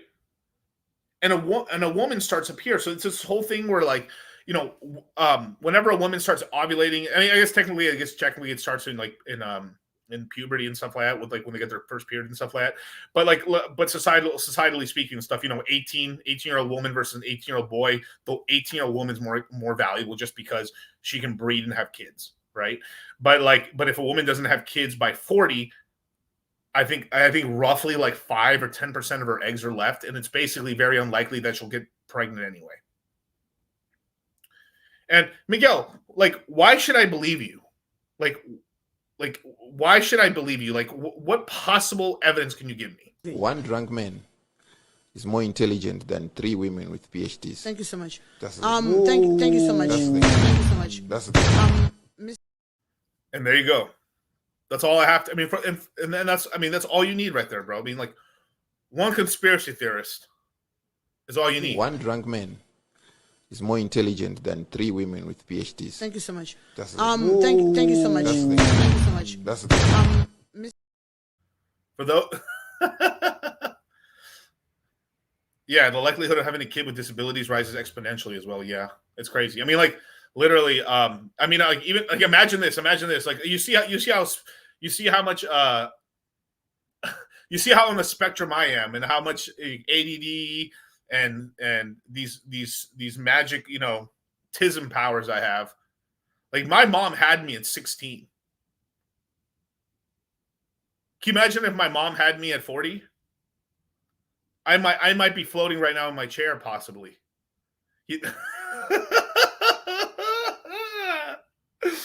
Oh boy. Oh boy. When will you learn? Right? I might be Charles Xavier right now. If my mom had me at 40, bro, instead of 16, I might be Charles Xavier right now. I literally might be. I might be Magneto. Most important lesson I've learned: mess with the chick that like you, not the one you like. The one you like, you're gonna accept all kind of stuff out of it, and y'all know it's true. You're gonna accept all kind of stuff, but you never accept off another chick. And it might be another chick right next door that like you and gonna do everything and keep you right. But you rather mess with this pretty girl over here that's giving you all kind of problems, you dig? That's how the world goes. Not just with the pimp and the whole game. A lot of people have a tendency, the right people they're supposed to treat right, that's loyal and dedicated, they overlook it and they treat the other people right. That mean them no good, no intentions. And that's life. Choose to pimp, not to simp. That's right. And that's frame, baby. That's frame. Sometimes you just got to walk away from a hoe. If she ain't respecting your frame, if all else fails, at the very least, by you leaving her or you walking away from the situation, they'll at least respect you because they can't trample over you. This is facts. And if you want your question answered, sirs, super chat away. I shall answer all super chats. These altcoins versus L1s. All y'all motherfuckers should have some Ethereum. At least 30% of your portfolio. If you're being degenerate, I mean, that 30% is just like, because what will happen is, at the very least, later on in the cycle, at least you'll have something like you might like, oh, fuck, I'll just trade some Ethereum for a quick play. It's going to happen. I hope you don't do it, but, but at the very least, you're playing casino chips versus like you're taking like all the capital that you have at like the peak and, just doing dumb stuff, So crypto's fun. Crypto's a lot of fun, and you have to play. It's fun. It's because you're buying the casino chips right now. You're buying casino chips at $5, and they turn into $100 chips. And then when you'll blink and you'll be like, oh crap, wow.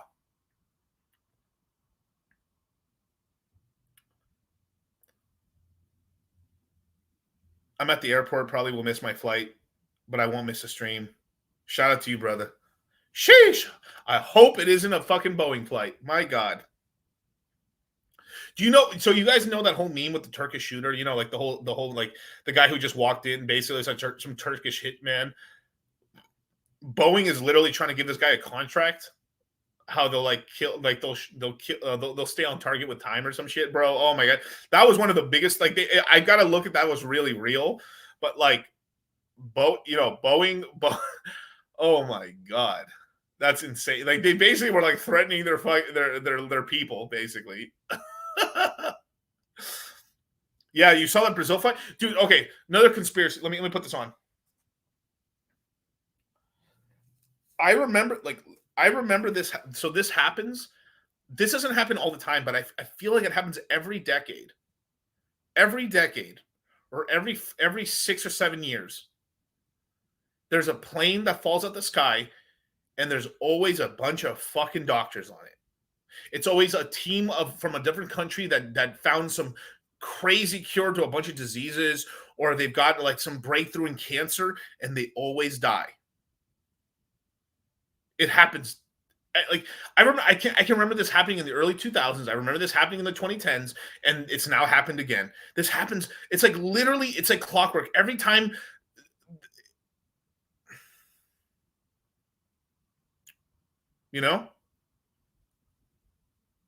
Freaking weird. It's almost like, if you invent some super cure, y'all better take all different flights. That's all I'm saying.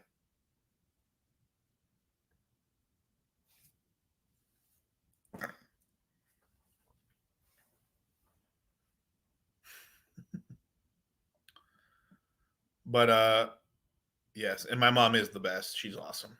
So is my dad. My dad's fucking the best. Okay. So when a rich brother wants you and you make him do nothing for you, all these hoes ain't loyal. Cool. All right. Yeah,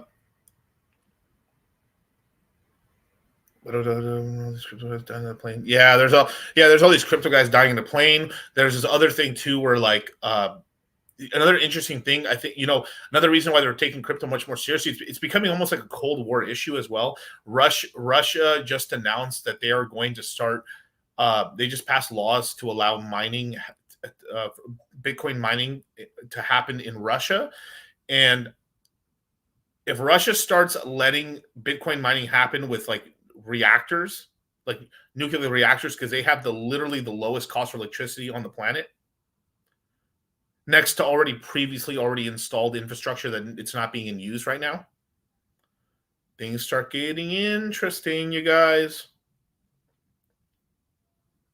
Things start getting interesting. Now, corn's right. So if you have literally been in an Oath token or Granary, there's now a conversion. I'm gonna do a separate video on that and stuff. I'm gonna dig a lot more deeper into it. I'm gonna learn all the what pitfalls there is in converting and stuff. Some people are just deciding, fuck it, I'm selling and I'm out. Other people are like, I'm probably just gonna merge it and see what happens. Like, I mean, I'm already on the fucking roller coaster. I'm already on the roly-poly fucking bandwagon on this shit already. So might as well see what happens. But I definitely we'll be talking to Beavis. That's very soon. Yeah, it's turning into CDX. Yeah.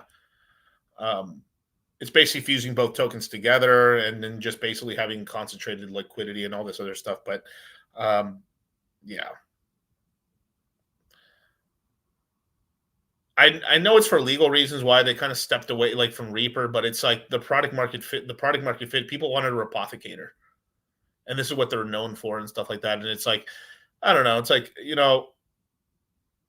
is it good? They're good guys and stuff like that. But like, it's a sort of thing where like sometimes people think that something's beneath them. It's like, oh my God, why are you guys teaching people how to make money? Like, why are you guys teaching people about crypto? That's stupid. You guys can just do this or that and stuff like that. But like, no, it's good. We're onboarding people. We're making money in a good way. We're not fucking rugging people on bullshit. We're fucking educating people.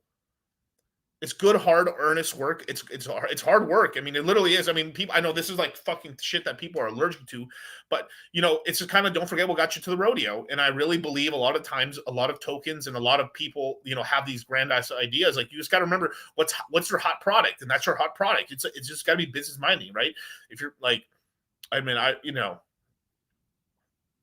yeah, lending markets and stuff like that for sure. But I bet you if they turn Reaper back on. If they turn Reaper back on and really pushed out that, but probably I think maybe the reason they stepped away from it is maybe legal reasons because they are based here in the States. They have to be careful. So I would understand that side. But from a business sense, I mean, they'd be better off just launching an exchange, doing a high APR tokens, bring back Reaper back, and that would really regenerate. I would really believe that would regenerate their whole ecosystem, and I'll be sure to let them know that in private as well. And I have told them stuff like that in the past, but you have a million people telling you stuff, and then when VCs get involved as well. But like a lot of these VCs don't know what the fuck they're talking about it anyway, man. I mean, a lot of these VCs are fly by night bullshit anyway, dude. And then like, yeah, like. You know what people want? People just want a high APR token that doesn't fucking rug.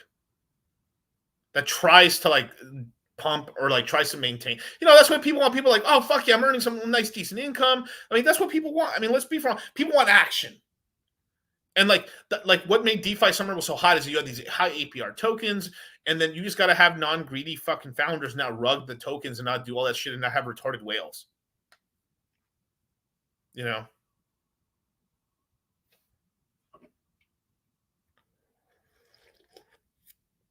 a lot of them are, it's Ponzi, but everything's a Ponzi. Let's be honest. It's just supply and demand.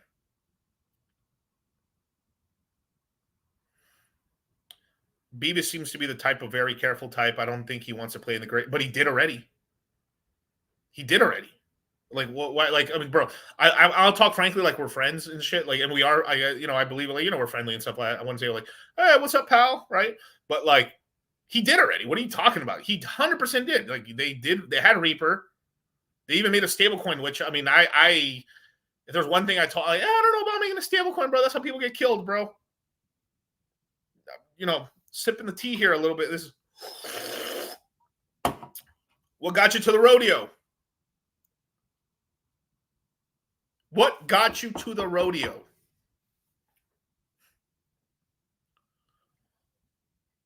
Lovable crypto guys, trustworthy crypto guys that are here for you 24/7, 365 through every bull and bear run. Not just in the bull run, but in the bear run. Oh, fuck, what's going on with crypto? Oh, Miguel and Charlie are still here. Yeah.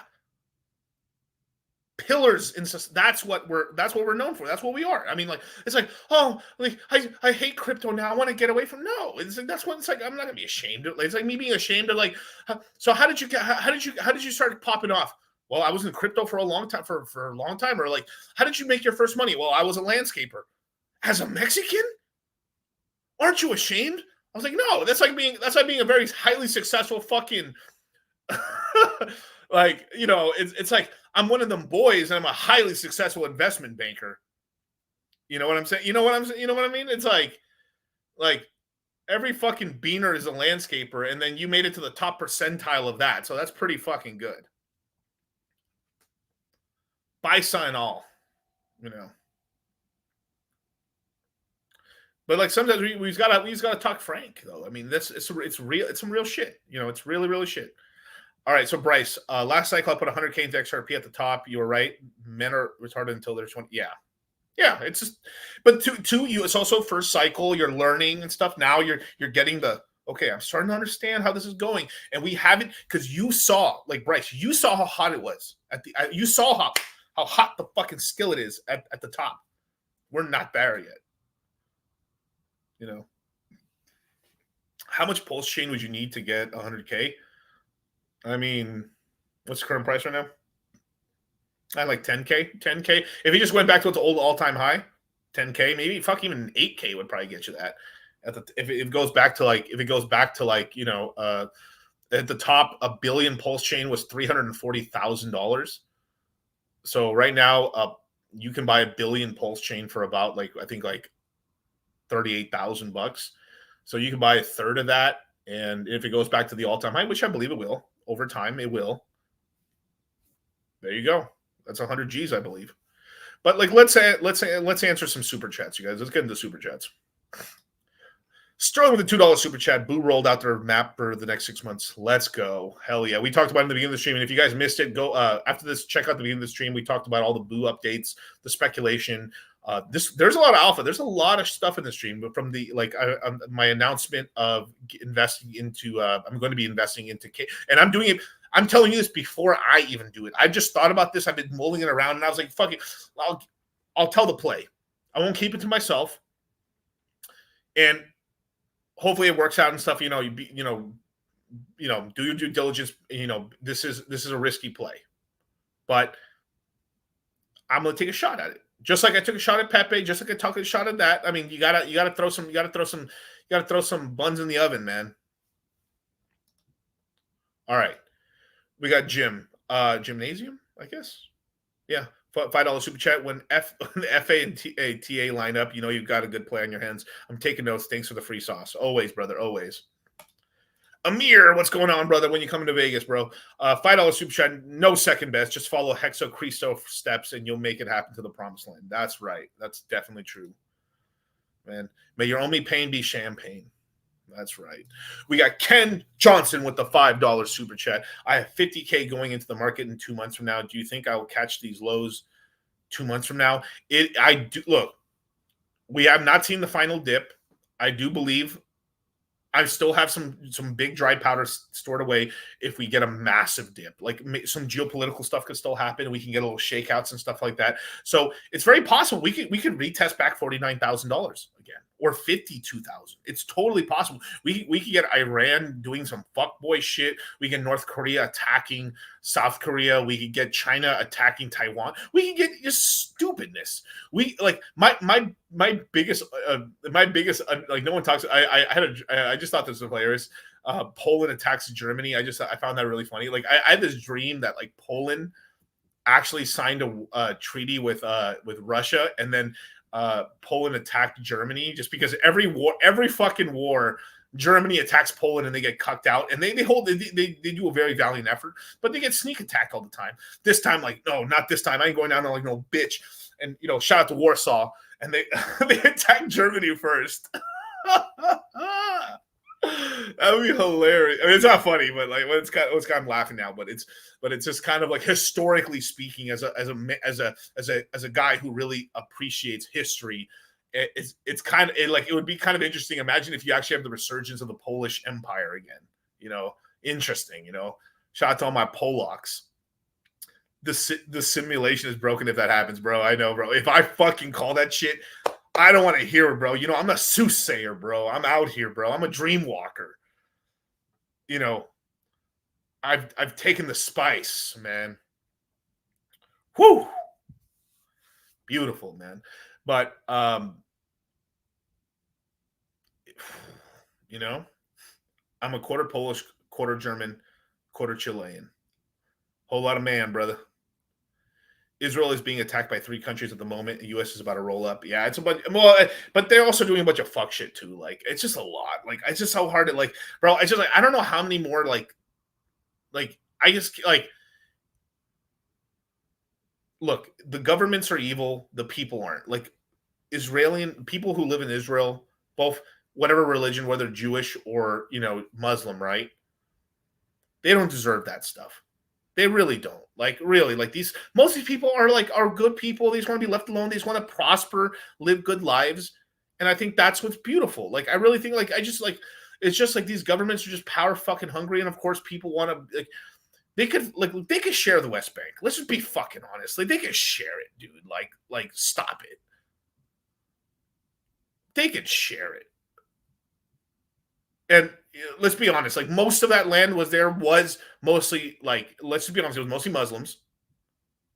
Now we can say historically speaking, thousands of, it's just such a clusterfuck, man. This is why I love America. It's because it's just like such a simple history. Like disease, Trail of Tears, Manifest Destiny, Industrial Revolution, America. Indian casinos. Now the Indians are fucking us back. Ouroboros. Beautiful, right? Right? Ouroboros, right? Oh, fuck, man. Now,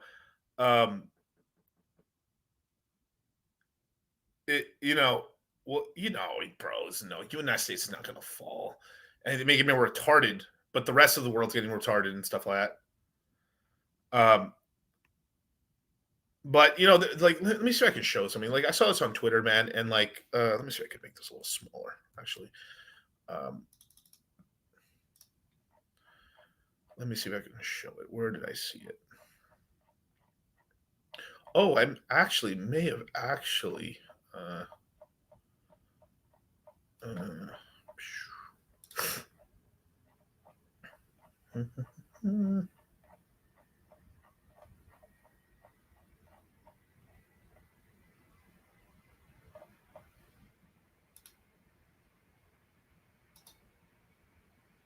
Well, I don't know if I should show it. Man, should I? I mean, I guess.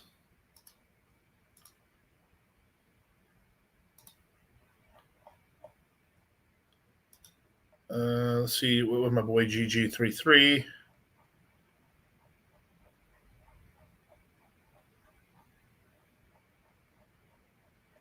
Where is it? Like, now, like, I get, just to go back to the whole thing about them boys down there in Israel and all that other stuff, like, I'm just getting sick and tired of like schools. Like, why is anyone bombing a fucking school or a hospital? Now, I also know too, like, if you have guerrilla resistance groups, they always go to these fucking places because they're fucking pussies. But but you go to get to be safe, right? Fucking crazy, right? But I don't know, dude. At the same time, like, it's such a complex issue because, like, in that part of the world, the Muslim lives are in danger and stuff like this, and then we don't want war to happen, right? Hospitals, schools, elementary schools, colleges, like, these places should not be being bombed or attacked at all, or apartment buildings. They should be fucking if they're going to be targeting anything, why aren't they they should be targeting fucking government offices or if they're going to be doing any fucking warfare shit, right? Or DMVs. Like, the DMV, what a crazy. No, I'm joking around. But obviously, not talking about the United States, but I'm talking about there, right? But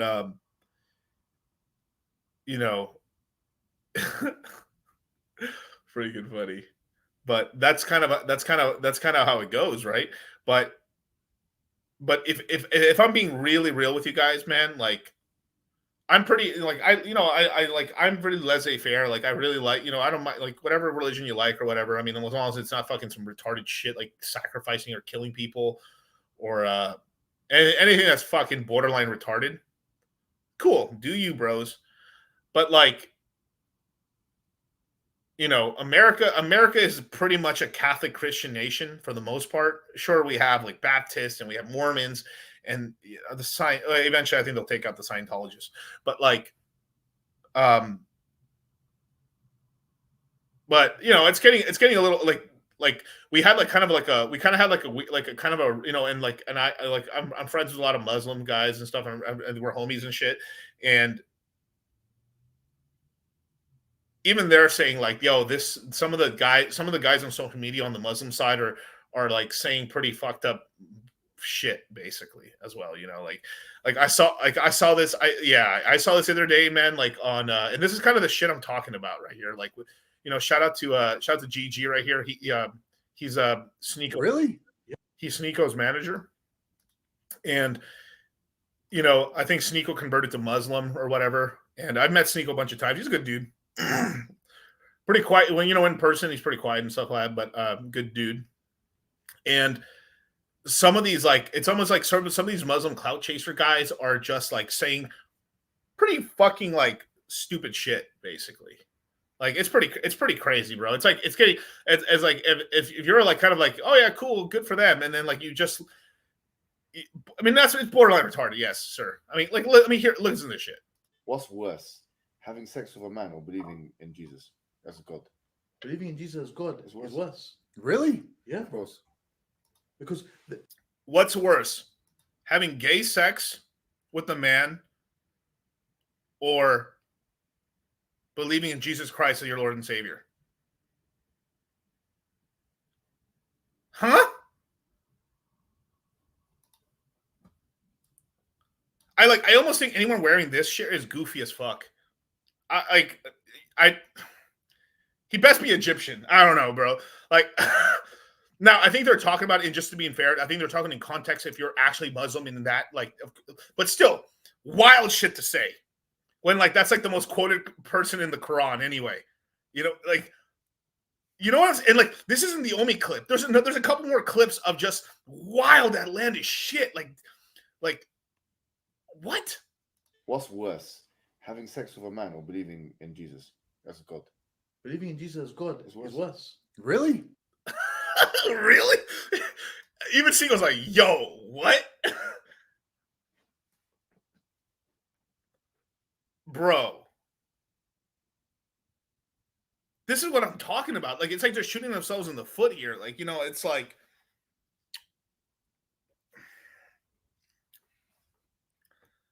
and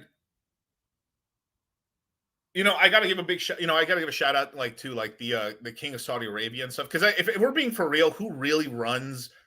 Like, they could say there's religious leaders, and like, you know, there's really religious leaders leading, you know, the Middle East and stuff like that. But if I'm being for real, the money talks. The Saudi king really is really the one pretty much laying down the law for, you know, for Muslims, basically. You know, like Muslims recognize Jesus as a prophet. Yeah.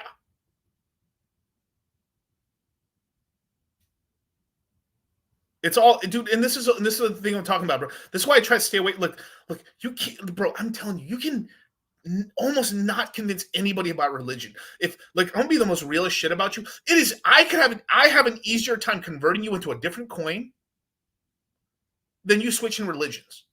It does happen, but it's just like I think maybe if it's done in the right way, or like you get convinced, like, all right, that's cool. But like I'm being really honest with you guys, like.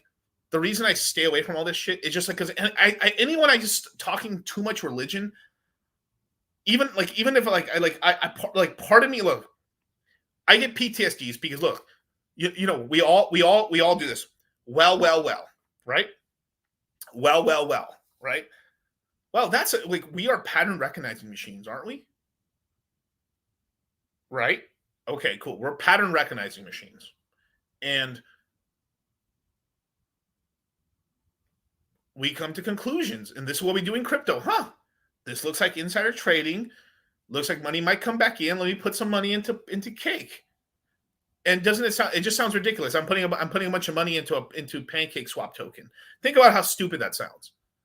I am going to I'm going to LP farm 50/50 Binance token, BNB to Pancake token, and then keep a 50% liquid position. And just think how stupid that sounds. If someone hears me, like if I had like some of my family here or some people, friends of mine, like, yo, bro, what the fuck are you talking about, bro? Are you invest like what the fuck is Bitcoin, bruv? Like the average person is that ignorant to it, but it sounds stupid. I know it sounds stupid. Like, I'll pay you in Bitcoin, bruv. Bitcoin, bruv. Am I Super fucking Mario, bruv? Bitcoin. What the fuck is Bitcoin, bruv? Am I Sonic the Hedgehog of rings and coins, bruv? Am I Donkey Kong about rings? It's an N64 game about rings. What? Am I Crash Bandicoot, bruv? Rings. Pay me in Bitcoins. I don't know what Bitcoins are, bruv. What's a Bitcoin? I don't know what Bitcoins are. I don't know what Bitcoins are, bruv. What's a Bitcoin? I don't understand that. most people are fucking ignorant to money. They don't even know. They're fucking blue pill chumps in the finance sense. They're smart, but stupid as fuck. You know? And look, I've seen this like over time, and I've seen look, the reason, look, I'm Catholic, right? I'm Catholic, right? I got most of my friends are either Catholic or Christian, Muslim, and I got some Jewish friends, right? The whole rainbow, right? But mostly, I'd say like 80%, probably 80% of my actual like group is probably like Christian Catholic, right? Even if they don't go to church all the time or whatever, right? But still legitimate, because America is basically all Christian Catholic, right? Okay. In every religion, we have hustler, like we have movies of these black pastors who are sweating. You've got to donate money to Jesus. You got to donate to the church. If you don't give money right now, I'll fucking look it up on YouTube right now. I want you to recognize this pattern recognition right now. Okay, grift.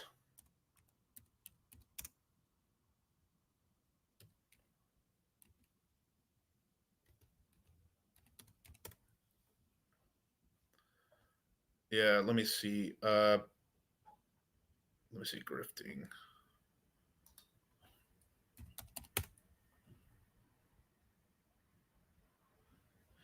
All right, this may not be like. Let me see how stupid this video is.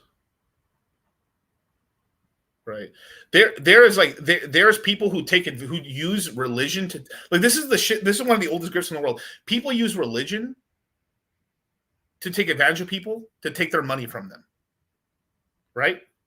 There's guys who get into religion, of course, who only do it just so they can bang the chicks at the church because I'm holier than thou.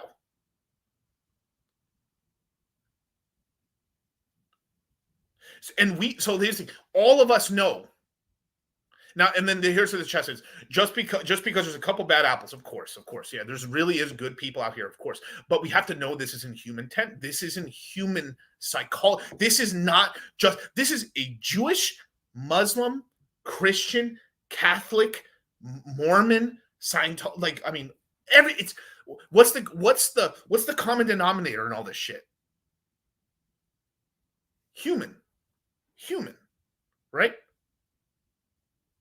No. Let me tell you this right now. I hate to say this as a Christian, but most Christians and Catholics are hypocrites, bro. Most people, 99. I mean, okay, that's a bit much, but all right, but legitimately in this modern world, bro, 95% of people are hypocrites. They're not following the fucking Quran. They're not following the Torah 100%. They're not following the Bible. Let's stop with the lies right now. Let's stop with the lies, bro. Most people are not following the laws because it gets in the way of making money and pussy. Let me say this again. The reason that people don't follow the reason people are not following the Bible, the Quran, the Torah, whatever the fuck they're doing in Mormonism, whatever the fuck they're doing in in fucking Wichita with the what do you call those fuckers? The Amish. They break it because they're trying to get pussy. They're trying to make money to get pussy. And whether they know it or not, whether we use our mind to morph shit, we're like, well, I want to get technology because like this is where the hot young girls are, or there's porn, or there's this. And we use we're so smart. We like, well, of course, like I did this because of this and this. And sure, it sounds right. But once you learn the red pill and you learn about the sex side of like how humans work and how women work and how guys work and stuff, it's all it's a grift, bro. And it's like we're trying to get cash money, so our SMV is higher than the next guy, so we may have sexual success, so our genetic line can pass on to the next motherfucking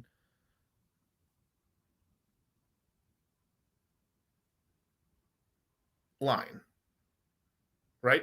Now, the Bible doesn't forbid sex. It forbids sex with people out of God's will. Yeah, but that gets in the that gets in the way. That gets in the way of having sex and possibly passing the bloodline. Because that's human. That's our whole thing. Is because we are trying to make sure that we do not disappear. This is the most hard-coded thing about humans, is that we want to procreate, and women can only procreate with so many guys. Well, some of them with a lot, but legitimately speaking, right? You can only procreate with a woman has to be more choosy, and a guy's just like, I got to be so excellent or so grifty or so holier than thou or so rich or so smart or so funny that I may breed with the most amount of females so my genetics can pass on. If you actually look at genetics, historically speaking, like during the Ice Age, 40% of men never had children. If you look at our whole genetic line, fucking off religion for a second, right? Oh, hard, right? But fucking off religion for a second. If you go all the way back to when we were whatever the fuck we were barely standing up upright, then the bottom 20-30% of men did not have kids. Almost 90, I think it was 90%, 95% of women had children. They had usually on average 1 to 2 children. So so during times when it's tougher, like during the Ice Age, if you had a kid, so as an example, I would have 2 children on average during the Ice Age. I would have 2, so I get this one chick pregnant, 7-year itch, get another girl pregnant, and then I have 2 kids. And then usually a woman on average would have 1 to 2 kids, because that's what all you could afford at the time, because resources are scarce during the Ice Age. And then when things are a lot more plentiful and stuff like that, more men are able to have sex and stuff like that. That's what's going on. So what's actually going on right now is the men that are having children right now are the ones that actually have the financial resource or the testicular fortitude or whatever the fuck that is, or just the goal to actually do it. So right now, most men are not having kids, right? Most no matter what happens, at least 50 to 60% of women will have kids, no matter what. But the number that they have can go down significantly, but they will have kids, right? Women are the choosers. It's just kind of fucked up shit. It's just kind of fucked up shit. Where this is what the female mind never wants to accept, and then also the men's side doesn't want to accept. Men make the rules for women. Women make the rules for men. God divined, damn me. I mean, it really is. I mean, it's literally. I mean, we're literally, yin and yang. Or the Ouroboros, the snake, the infinite sign. It really is. It really is. When you really when I go back and think about it, it actually makes divine. It really makes divine sense. It really does. God made us like this. God made us in the image of Him, of them, or of God, and women choose what, even if they're retarded, which a lot of them are. Women are quite retarded, but they choose in which direction we evolve. We evolve based off of what women choose, even if it's retarded. So women are choosing, all right, and the reason for good looks and stuff is just basically, oh, your genetics aren't fucked. The real reason for it, oh, that guy's really sexy, good looking. That means his genes are more perfect, less DNA damage. That means he copied over well. He's healthy. He's got a good immune system. If I make kids with him, I'll make healthy babies. Oh, shit. Right? Shout out to Jack Napier. Right? Women fuck who they want. Men fuck who they can. Exactly. Now, women can't always fuck who they want. Let's be honest here. They can get they may just be ugly enough where like they can't get fucked by the guy they want. Let's just be honest here. But still, more or less, you know, if they're giving it out and stuff, most men will take it unless the guy already has like such high level women that it's like it's going down for him, and then he can be choosy, of course, right? Like just because your fucking mom could want to fuck Leo, right? Like as an example, like watch, look, I'll play the meme for you guys. I don't care. Watch, I'll play this meme for you guys, right? Wanna put a ring on my finger? Put it on and make him wanna marry me. Yeah. Put it on and make him wanna marry me. Yeah. Put it on and make him wanna marry me. Yeah. Put it on and make him put. Legitimately, Leo is saying no to Margot Robbie. Let's just say Margot Robbie wants to get married. Leo's saying no. He fucks her probably. Or he probably doesn't even fuck her. He's saying no, dude. That's what I'm trying to tell you. Like, I'm telling, like your mom wants to fuck. I don't know who the fuck I don't know who was Fabio or fuck. I don't know whoever in the ancient times, whatever. Right? Your mom secretly wants to fuck Fabio. Fabio ain't fucking your mom. Your mom ain't hot enough. Fabio's fucking your mom's younger sister or niece, bros. And if your mom was hot enough, you already know that she was hot enough, right? And, you know, it's but she fucked the highest she could, and then basically grabbed on to what the highest she could obtain. DCC, what's the safest 100x? The safest 100x. Oh my God. I mean, for a girl to be dating a guy in the CMC and not letting go of that motherfucker for a second. Because even for people who even take the crypto mindset course or people who take the fucking Citadel, this is already a self-choosing group. People are filtering themselves out. Only the strong, the people who are working hard, who have the extra income, even when they don't have it, they're trying to get it. That already puts them in a mental. It's already putting. We're talking about like 5%. We're talking about top 20, 5%ers already. You like we're already self-choosing. Like we are like you're like. Wow, we're already choosing cream of crop. We're already the cream of the crop already. DCC, should I follow my Mexican tradition and have two separate families in two separate countries? I'm Mexican. Well, traditionally speaking, I mean, if genetically speaking, yeah, it'd be the smart thing to do, just because you pass your genetics along and eventually the families will forgive you, and then you'd be looked at as a baller, kind of, for having two families. Well, you know, Grandpa, I mean, he did crazy stuff, but you know. Like, you know, we have another part of the family, but you can get away with it because in social media now it's harder. Like you have that work. That's kind of like in the red pill game a little bit, or at least how like the meta. It's like a video game, right? Like the big meta now is like you have to tell them up front and stuff and everything like that, which is true. You know, it's better to be honest, and like if you can pull off like them both knowing about each other, then it's better because no one's fucking going in there blind. But most people are like, well, I can't pull that off, but I still want to pull it off. So fuck it, we ball. So fuck it, we ball. Fuck it, we ball. Let me tell you this. Did Michael Jordan's son not fuck Scottie Pippen's wife? Yes, we did. Fuck it, we ball.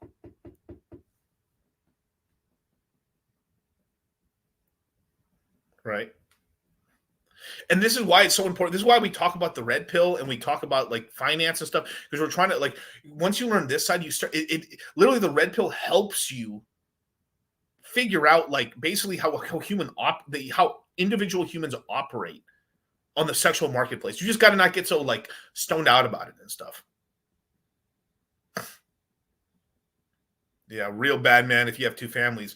But if culture is good, but if like watch this, but why is it forgiven? Watch if I'm super mega wealthy, let's just say I'm a billionaire, right? If I'm a billionaire, he's like, and like watch this, let's just say I'm a billionaire, let's just say which I'm heading towards, right? Boom, I'm gonna be a multi-billionaire, super wealthy, right? He's like, oh yeah, I have 9 kids. What? You have 9 kids? Yeah, I have 9 kids. Yeah. I have had 3 with my first chick, 3 with this other one, 3 with this other one, and stuff like that. Yeah, we all know each other. Like, and then honestly, you could probably run as president one day like that and say, yeah, I have 9 children from 3 women. I chose them all within all that stuff, and I'm taking care of my kids and stuff like that. And like, it's almost like, well, he is taking care of kids. His kids love him, and is it like, then why is it forgiven? Because he has the financial means to take care of them. He's being responsible. Well, he's an upright, standing citizen. I mean, yeah, I mean, and then deep down, every guy's like, well, yeah, man, shit, if I could get away with it, I would.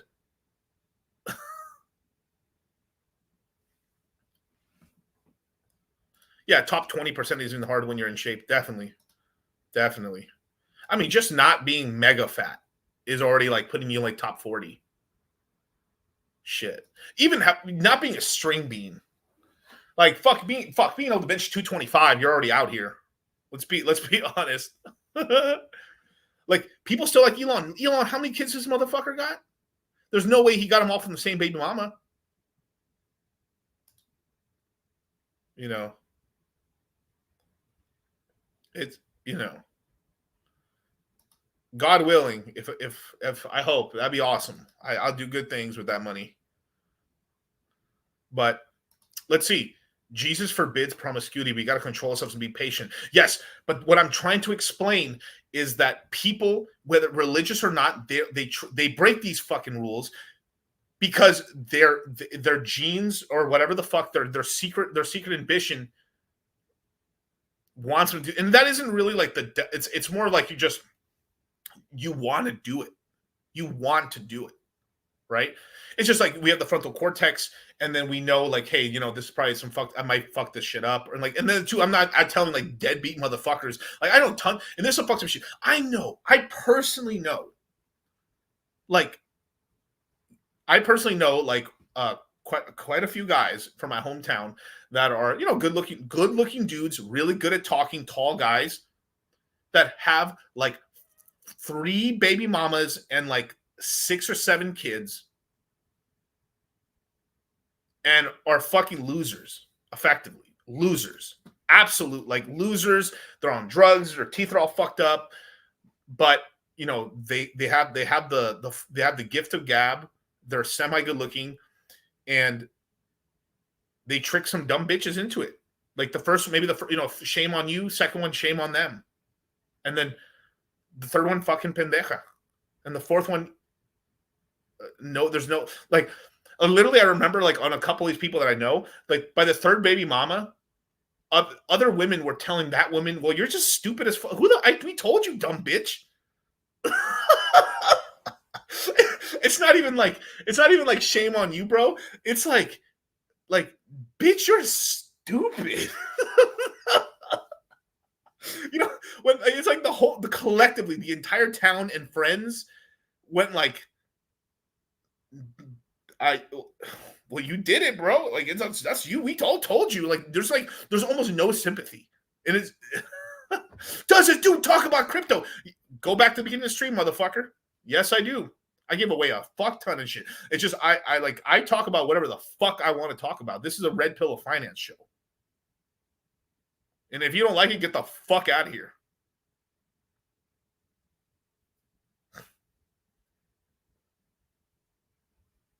I will not have my fucking crypto badge, you know, questioned.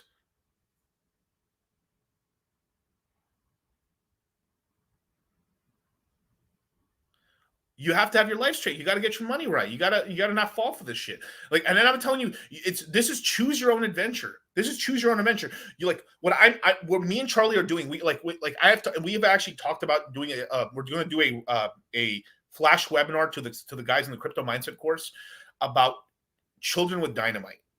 And a lot of you guys are going to make money with crypto. It's going to happen. You guys are successful. You get your biz. You're getting older. You're getting wiser. You're hardworking people. You're working tons of hours. You're maximizing your sweat equity. You're investing, but you're also saving. You are making yourselves more smarter, more emotionally intelligent, and you are at some point going to have a breakthrough, and the market's going to go up. Some of you guys are going to take profits, but even if that fucks up, you guys are the type of people that actually will make themselves better in the real life because you're striving for excellence. You're striving for more. This is more than most people. Most people are just hoping for, oh my God, I if I throw $1,000, I hope I make $1 million. No, you guys are not just practical investors, but on top of that, you guys are, you're taking some swings for the fences, but on top of that, on your personal lives, you guys are actually trying to achieve and ascend. This is more than almost fucking, this is why you guys are like fucking 5%ers of the population. So this is why I got to say this stuff. So this, because like the female side or whatever, like this is choose your own adventure. If look, the red pill once you know what it is, if you want your blue pill life, if you do want it, like you can create it, right? If you want it, you get the fucking money you need. You have your red pill fucking frame. You keep whatever you create the fucking life you want. You're like, oh, well, I want to be married. I want to have a wife, and I have my kids, and I want to. If that's what you want, you can get it. You don't have to work hard for it, but you will get it if that's what you want. And if you want to be a dude that just fucks every fucking bimbo with big fake fucking tits, shout out to Michael Sartain. That's what, and you can get that. Or you like, no, I'm more organized. I want to have a lot of money, and I'll have my family and have my side chicks, or I'll have 3 families, or I'll just have a bunch of kids. It's your fucking adventure. I just want you to go through it. Like I'm not gonna be here and morally like try to like, hey bro, that's obviously there's some fucked up shit. Like my line is, if you're gonna have kids, you better take care of your fucking kids. That's my line. Like it may not work between you and the mom or whatever. If you ask me what team am I on, I'm on team you. But be responsible. I'm on team take care of your fucking genes. Dude, I am not this whole like I at no point I will fucking disown you. I will kick you out of Citadel. I'll kick you like if you're fucking a deadbeat dad, get the fuck out of here. Should you do trend? I don't know. Should you do trend? Anytime you have a question about anything in your life, Trendblown is the answer. Am I going to go on a cut? Trendblown. Am I going to go on a blast? Trendblown. Did I start a new job? Trendblown. Am I getting married? Trendblown. Am I getting divorced? Trendblown. Is my wife going into labor? Trendblown. Do I need to stay up all night and take care of my kid because my wife had a C-section? Trendblown.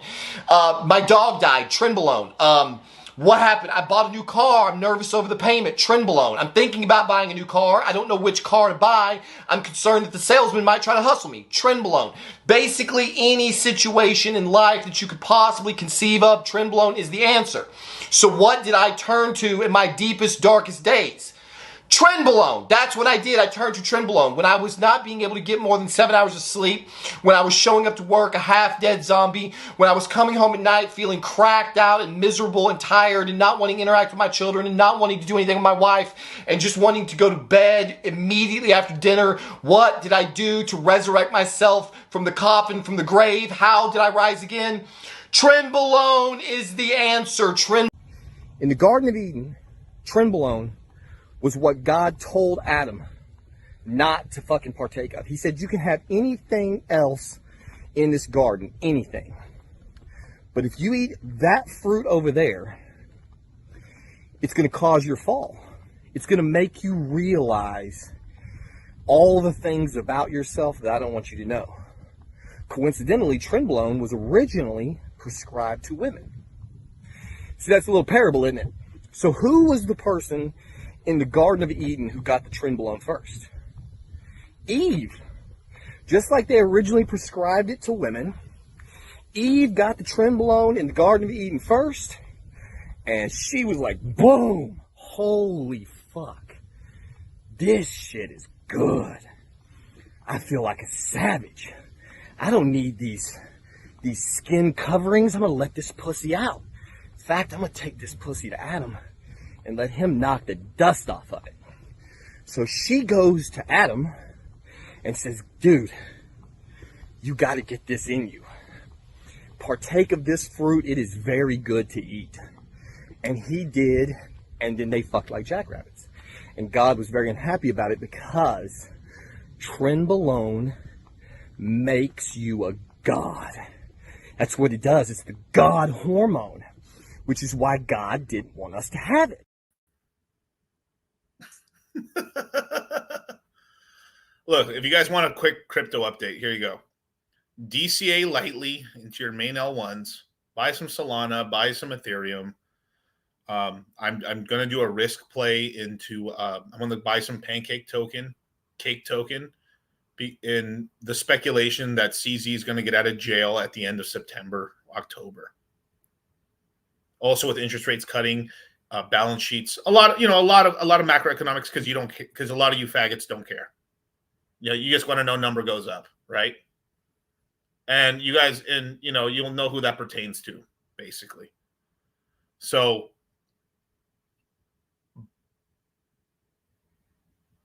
if you're a pussy, don't buy. If you're a fucking man with testicular fortitude, you buy. And just don't ape all the cash, because I think we could have one more big dip in before, and that'd be a really great price to get a great entry. Pulse chain's at its all-time lows right now. The entire fucking ecosystem is literally devouring itself. Everyone hates everybody. And I'm kind of just sitting back, kind of watching Rome burn. And then I guess we'll just come in, turn it from brick into marble at some point. So I'll just buy the lows. Whatever. Earn ink. I'll earn ink. Earn BBC. Earn on fame. And then see what happens. But then while Rome's burning over there, I'll just invest in Constantinople, and I'll start some raiding parties up there with the Vikings and stuff, give them some startup capital and stuff like that. And, I'll see what maybe the Mayans are doing and stuff, and then convert that over to the Aztecs and give it to the conquistadors. Just a simple geopolitical investments in terms of the time frame and the world that we're in right now currently. Possibly might invest into the Mongol horde. Might go Attila the Hun a little bit, then eventually, the Genghis and stuff like that. If I lost you, I'm sorry.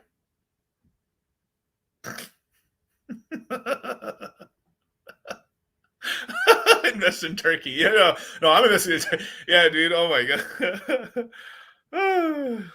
Sheesh. Invest in Turkey.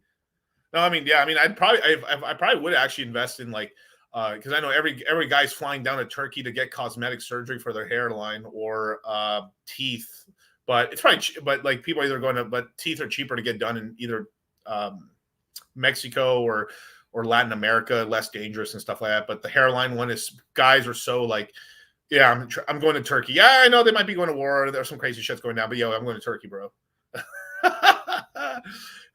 That hairline needs to be secured. Shit. Albanians for teeth. Yeah, I've heard that. Yeah, you're right. Hey, you're right. You're right. I've actually heard that before. But the only thing that is that really where they're getting it done? Dudes are getting the height.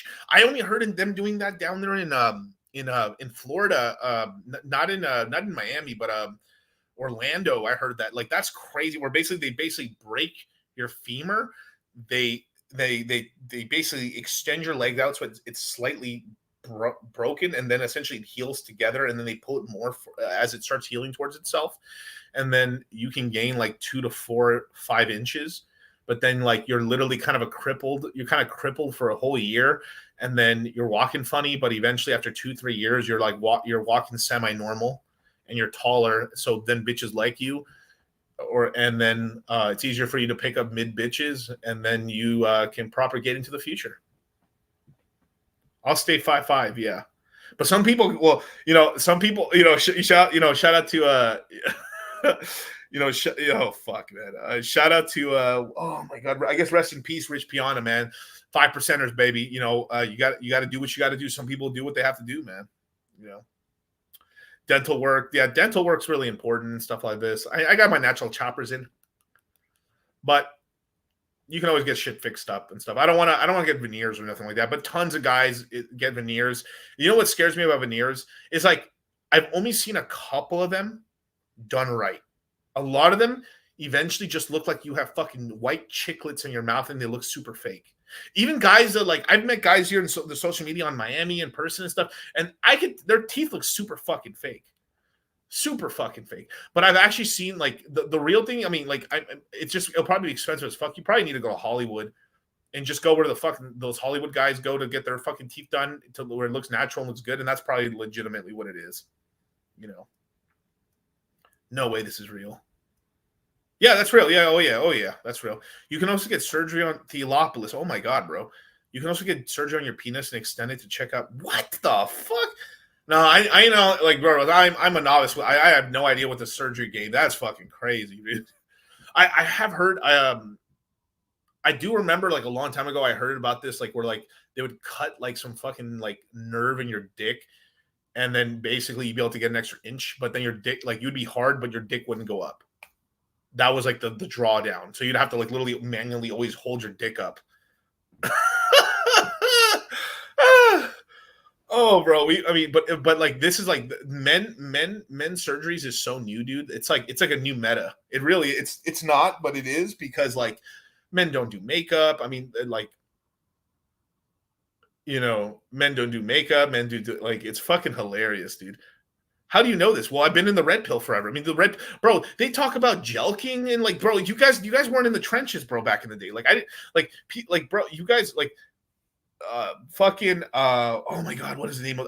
I'm having like all these old memories. Like, this is all this stuff was in the pickup artist community, bro. This is like all we're always recycle some of this shit, but like all this stuff that was created during like So Squab and was created during like the forum days and the early book days and the early YouTube days, and it's all like look maxing.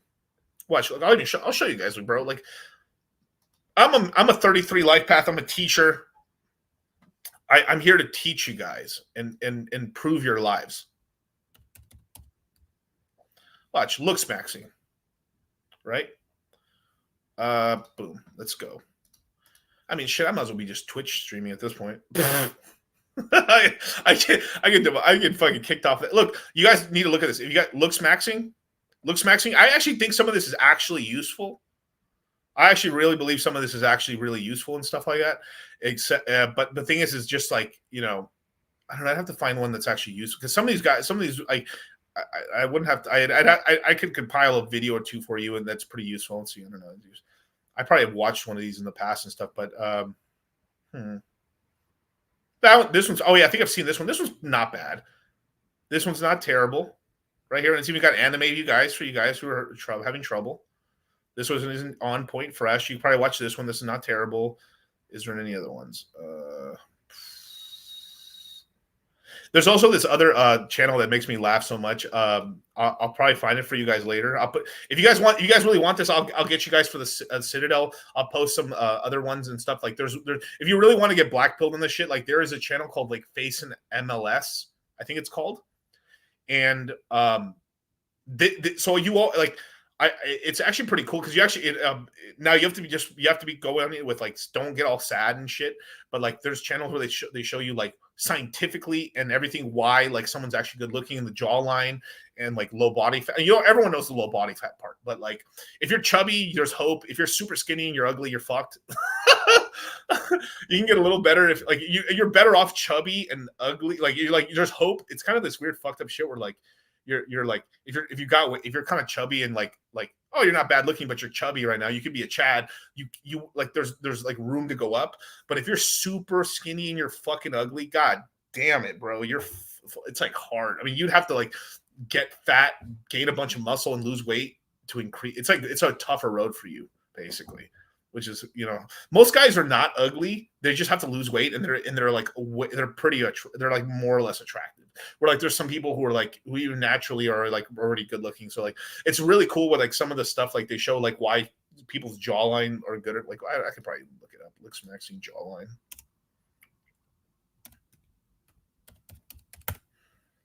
Let me see if I can find this fucking video. It's so old though. It's like some of this stuff's like incredible. Let me see.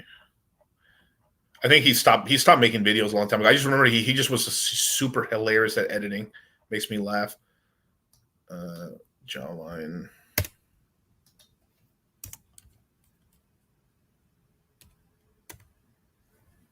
Oh, here it is. Oh, I found it. Fucking gold, bro. Here we go. I found it. Mouth, like also, like one pro tip, just breathe through your nose more. give you a little more. It'll help like stop. Like over time, it'll help you like extend your jaw out and stuff, so you don't look like you don't go like I can't even do it. Like it's like you'll have like an underbite or an overbite and stuff. So you're like recessed chin. There's mewing and stuff like that. But like there's actually a doctor where you actually could go get dental work to actually get that. That's where like money's like a good investment. Once you made some money, that's a good investment. We're like, all right, cool. Let me go to the actual doctor who can actually show me how to actually like mew correctly and actually have the insert put in your mouth and stuff. So you're able to cruise this out and stuff. Chewing gum is really good for the muscles in your face and everything like that, and low body fat, you know. Nothing's worse than being an ugly girl. Well, I guess. I mean, well, yeah. Right.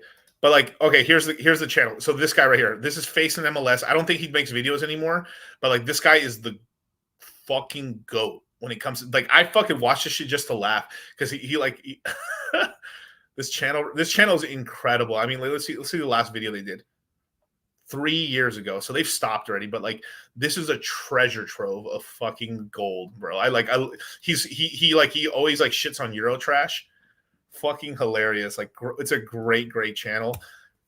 This is, and I like it because it's kind of funny because it's like he's like a black pill guy. Like, yeah, but you know, like I really it's for as a red pill guy, and like we're like I just take it as jokes. It's fucking hilarious. He's like, oh, Bruto, you know, this guy is an actual Chad, and you know, this guy's cucked out. Oh, that sucks. Bruto. You know. But yeah, having straight teeth. I mean, this is just, I mean, it's simple stuff, but like, you know, you have to get it done. You know, like tons of people don't brush their fucking teeth, bro. It's insane. It's insane to me. Like you can literally brush your teeth. It's so fucked up. Like you shouldn't be doing this, but like, you can literally brush your teeth like one time a day at night, just at night, one time a day. Make sure it's like a fucking, like a Crest, like with like any fucking toothpaste that at least has some like charcoal in it or like whatever the fuck it's called. And your teeth are white. Like it's like it's insane. Like, bro, like toothpaste are so good now. You could literally brush your teeth once every 3 motherfucking days, and your teeth will be more white than like 90. It's so crazy. I've seen motherfuckers' teeth so yellow and fugly, and like they're picking up chicks and there's food in their teeth, and I'm like, dude, what the fuck? Like, it's like so. It's like who raised you? You know, TK Kirkland, man. Like they're not brushing their teeth. Like you think you're like, oh, I'm gonna be Mr. Bitches. You think you go brush your teeth before you go out, and, like, you know, talk to people. Like, oh, I have an important meeting. I'm gonna go brush my teeth and rinse my mouth. You know, like simple shit. Put some cologne on, and you don't have to put cologne on, but like, I mean, well, you could if you want to and stuff. Creed Aventus or like, I mean, fuck, it's on even Sauvage and shit. Even though it's like basic bitch shit, or like, or do fucking Platinum by fucking like the Platinum series and stuff by like Victoria's Secret and stuff for men is even good. You know, it's just simple shit. And this is a crypto show, you guys. Hey, what's going on, you guys? Red Pill Finance. Hugo Boss, sir. Yeah, it's just find your scent and stuff. I never get why guys like the spice bomb. I think maybe just like for once in a while it's fun, but like, man, that shit just smells like shit to me. It's just too strong. Horrible shit, you know. When it rich, what's the black pill? It's basically okay.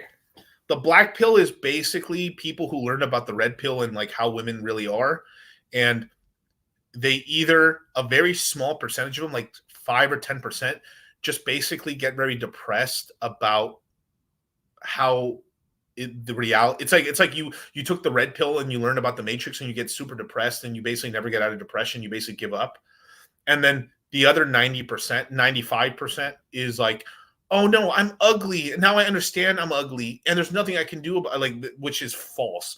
Like 70% of them could actually increase their whole thing and they actually probably get a girlfriend. But there is like an unfortunate, like, this is the truth. I'm not going to sugarcoat shit. There's an unfortunate amount of guys where like they're fucking just badly ugly, unbelievably short, you know, could have a disorder or something. Just bad roll of the cards. It's really horrible. And then they take it instead of saying positive or like maybe trying to improve, like, because I think if everyone tried to improve a little bit, there's ways to maybe get around, but it's still gonna be fucking hard life. Like there's some people that are just given like a 2 Like they're just fuck, man. Yeah, like, and it's exactly what, like you said. Odds are you aren't ugly, you're just poor. That's a big one. You're just poor, you know. And two, and sometimes you have money, you just haven't concentrated. Like you stop thinking about money and you concentrate. If like as an example, right? If I just decide like today, I'm in pussy getting mode. And I'm like, oh, dude, I need to get pussy and shit. Oh, I keep going out and not getting chicks. Oh my God, what do I do? Like, you'll just end up going to the gym all the time. You'll just end up like hyper concentrating on that and spending resources and like if you're in that mode, you'll just hyper concentrate on looks and you'll do it. Like, I mean, we got tisms. If you'll do it, you know? But Miguel, I'm 5'2", am I cooked? Oh, it's tough. I mean, I'm going to lie to you, brother. I'm not going to lie to you, brother. It's going to be tough, but you're not totally cooked.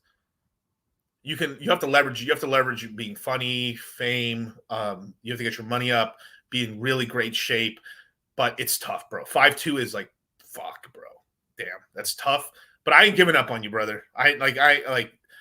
You could be a fucking, you could be a kill. You could be going. I mean, it's just, but you have to be outstanding. You have to be 1 in 10. Yeah, you have to be incredible. Like, it's just true. Like, I'm not like it's like I'm not like it's just tough. Like, fuck, this height shit is so gay. Like muscles. We can get like it's like it shouldn't be like this. It should be like based off of hard work. Like, you're the type of person that like oh fuck, I'm fat. I'll get in shape. I'll lean down. You know, you can do stuff with your face and your hair and your teeth, but like the height one is just fucked. And it might get so bad that you'd be one of the, I outside of, I don't want you to be crippled, but like you I would never tell you to do it, but like you would actually probably consider, like, if you were, I know you're probably trolling, but you probably consider to fucking get the surgery to get taller. And you probably after the surgery you might only be like 5'8". But you'd be like, fuck, I was 5'2". You're now like a high level fucking Ferrari compared to these 5'5" and these 5'6" guys who are like lazy, dorky, fucking losers. And you're some high functioning autist that like, nah, motherfucker, I got this crypto bread. I got myself in stupid shape, and I fucking got the fucking giganto surgery, and I'm gonna be. And your mission, your fucking mission as a 5'2" guy is to conquer some fucking Amazon bitch to improve your genetic line. You're gonna take one for the team. Fuck this shit. You are going for some Brittany Griner. Not Brittany Griner. You're going for some fucking basketball player bitch. I am sorry. You are a fucking Trina, you're an axeman. Your job is to get a chick that's 5'10" or higher, 6 foot or bust. This is what you got to do. I'm sorry, you just got to go for it, bro. Like, I'm just like, yeah, like you just got to go. I mean, this is the whole thing. I mean, like, these tall bitches are. I mean, they're fucking like. This is the truth. Like, a really tall girl is like struggles, and they're easier to get literally because they're tall. This is what you got to do. Sometimes you got to make. It's like, this is the fuck. There's deals with the devil, and I don't know if you guys are ready for this conversation, because, genetically speaking, if I'm looking, I'm not looking. I don't mean. I'm saying deal with the devil as like you're kind of breaking the rules of you're trying to have the best for you, but then you're being realistic. Okay, I'm in a shitty situation, or like, this is what I can pull, but let me. It's almost like I'm immigrating to a country I'm going to get taken advantage of, but I'm doing it for my future generation so they don't struggle like me. So, and this is a grown-up discussion, and this is fucked up. And you should, but like, but some guys are like, they're not improving their health, or so they're having to play this game. And for most guys, it'd be like, I'm going to end up with fucking a chick and getting a chick pregnant that has kids from another dude. So it's like, okay, I found, like, all right, I can fuck, like, as an example, right? Like, let's just say I can fuck 6s. But I found Jessica here. Jessica has a kid. She's still in her 20s. She's a 7.5, 8. She's fucking gorgeous. Like, and in this example, the guy's like, I'll never, like, the best I get's a 6, and I'm having trouble even keeping them. And like, Jessica's throwing the coochie at me. Fuck it. And you're like, fuck it. Yeah, make sure she's 7 above. I mean, really should be like, if you're taking that huge L. Genetically speaking, you're like, this is like the foresight, or like, this girl's really tall and beautiful. She'll she'll unmake me ugly. Like she'll make my kids less ugly. I'm sorry. This is some high level fucked up shit. This sounds like I'm telling you, but like the whole thing is about like choosing your own adventure and knowing, like also like seeing like, okay, where am I at? And sometimes like, all right, I'm in a good position. I'm like average. I can climb up. They're like, we're playing the Citadel. Other people are like, all right, it's deal with the double days, bro. Woo! You know, bro, in the US, 2s are talking to you like 8. Bro, like at some point stop me. But this is fucking facts. And I don't hear enough red pill channels talking about this and shit. Like now, this is not for the guy that's actually ascending. This is not for you guys, for most of you guys. Like this is really for like what I'm talking about is if you're going into cognizant, this is the whole thing. If you have the red pill mindset, you know this shit, and you're starting to like, you're working hard, you're getting means, you're like, all right, I'm desirable. I'm obviously doing well financially. I'm getting my shit together, but the girl, this is what I'm pulling right now. I'm trying to pull better, but I'm not. And then you start, and this is your weakness coming in. Well, you know, the girl has got like, you know, baby father drama. And like, the thing is like, there's a slope here, man. You don't like, if you're going to do this deal, you best be like first round draft pick. What's first round draft pick of like this horrible fucking scenario I'm explaining? She's got,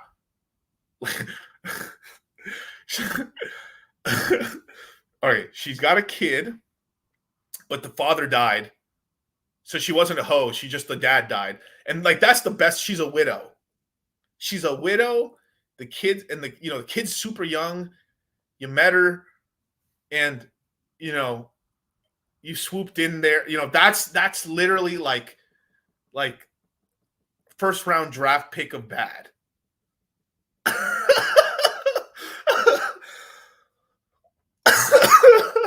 By the science guy. Bill Nye, the science guy.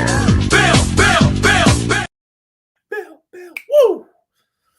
Damn, gotta wake you guys up. By the science guy. Bill Nye, the science guy. Bill. Sad. That's the best situation for what's. But like the thing is like, are you a loser? You got to pass the genetics along, and it's fucked up. This is not for you guys. Like, but I'm saying is like I'm teaching you this dark arts, and I'm not playing that game. I'm trying not to play that game. But here's the thing: is at some point, whether you get old enough or like people start playing, like it's this whole shit where like some guys aren't like Leo that can keep pulling 25s and like you want to be that sort of man. But like guys will play this game and they won't admit it, they won't tell people, but that's what'll happen but when you pass away, like some people like will look back and like that's, if you look at it in a red pill lens, like that's what they did. That's what it's unfortunate truth. But are you better off knowing than not knowing? You're better off knowing consciously that that's what you're doing. Because then you can play that you're playing, instead of the game playing you are playing the game. How's your Richard Hart? He's your God, bro. Bro, fuck off, bro, faggot. Bro, Richard Hart is not my God, bro. Shut the fuck up, fag. You're awfully quiet, bro. Nick, motherfucker, I was talking about that shit earlier. The fuck? Dude, fucking losers, bro. Like you're not even watching anything. Like, what do you want, bro? I mentioned Pulse Chain every fucking stream, dude. Lol, bro. Oh my dude, this shit cracks me up, dude. Fucking losers, bro. Like, I Sauce. Go back to the beginning of the stream, bro. I forgive. I am a just man. I'm a forgiving man.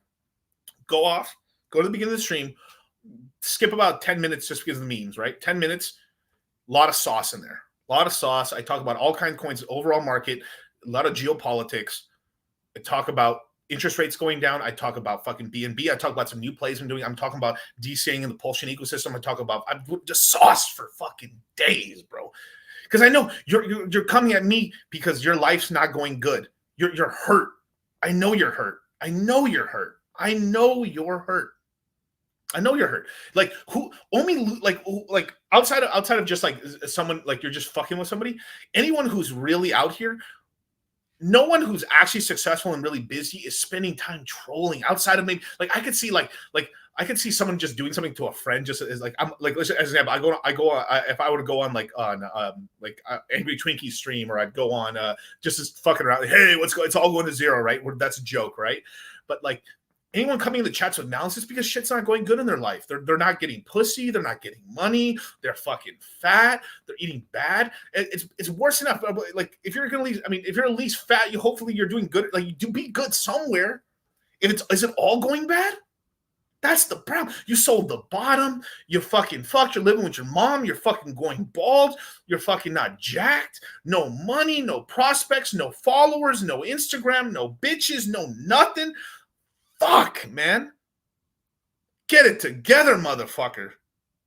After Jesus started live streaming and the chat filled up, he began to go off saying, W to those who aren't thirsty for this midlife, for they will have eternal life. W to those who take L's from this life, for they will receive an everlasting W. W to those who don't throw hands, for they will secure the eternal bag. W to those who want help passing God's vibe check, for he will say bet. W to those who don't cancel others, for they will not be canceled by the top G. W to those whose spiritual fit is immaculate, for their hearts will be cuffed by God. W to those who turn ops into bros, for they will be called CEOs of peace. W to those who catch hands for being valid, for they will not be left unread by God. W to you when the ops be capping hard, and to you so very dirty because you're my fam. Trust, you have crushed it, and have the eternal W, for so they did the true bros before you. And just one last thing to any haters. I'm the only person left in your life that hasn't abandoned you. Every other crypto guy's left. Your mom's mad at you. Your dad's mad at you. Your girlfriend left you. I'm still here saying, I forgive you. It's okay. I understand because I know how it feels to be struggling or just mad. But even when I was struggling and mad, I wouldn't hate. I wouldn't hate, bro. But I forgive you. I understand. Because no one gave me that understanding. I just took it quietly and just bided my time, worked hard, and I just had faith that maybe I could turn it around, and I did. Do better, bro. And if you want to come back, bro. It's okay. You don't have to get pulse chain, brother. Just buy something. Don't be poor. Poor no more, bro. Poor no more. Turn this. It's not too late, bro. Turn it around. I was like this before I had a child, and I'm even more like this now as I'm a father now too. I can see a hurt child. You're a hurt little child.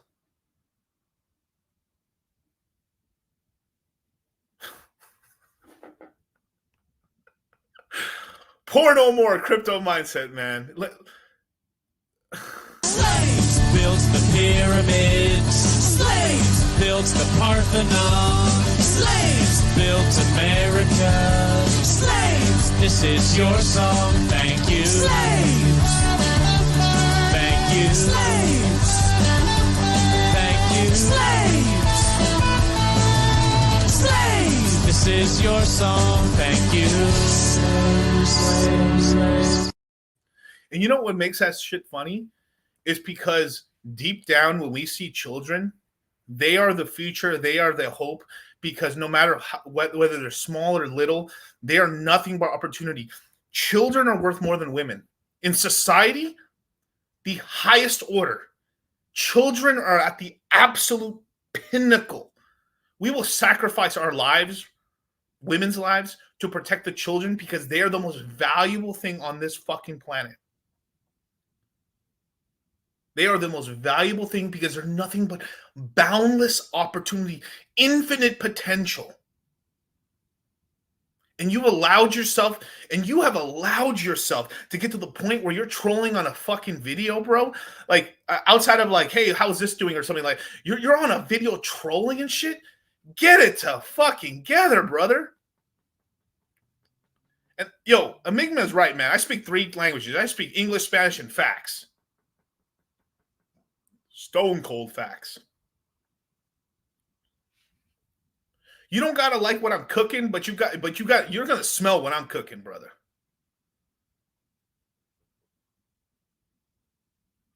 And all I'm doing is I'm showing you the way out. You don't have to even join the Citadel. I mean, you want to be poor or whatever. I mean, struggle even more, but You don't have to join the crypto mindset. You can just struggle in the darkness for longer. I mean, I did it, but it took me such a long time. I look, bro. I threw I've told Charlie this. I've told this in the it really did. I threw my fucking 20s away, working, just hitting my fucking head because I didn't have anyone to help me. Thank God I was able to find the internet. Like I've never the iPhone saved my fucking life. The internet saved my life.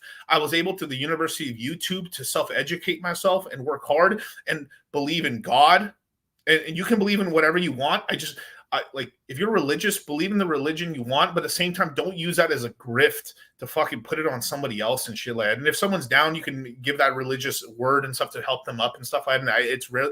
And when things are tough, you do always get spiritual, you know? This is why I've always proclaimed, you know, like even to this day, look, I'll take out the Louis Vuitton wallet. Corded headphones till this day, ladies and gentlemen, to this day. Don't go anywhere without headphones. Get YouTube Premium. You can do whatever. You can Firefox or whatever, man.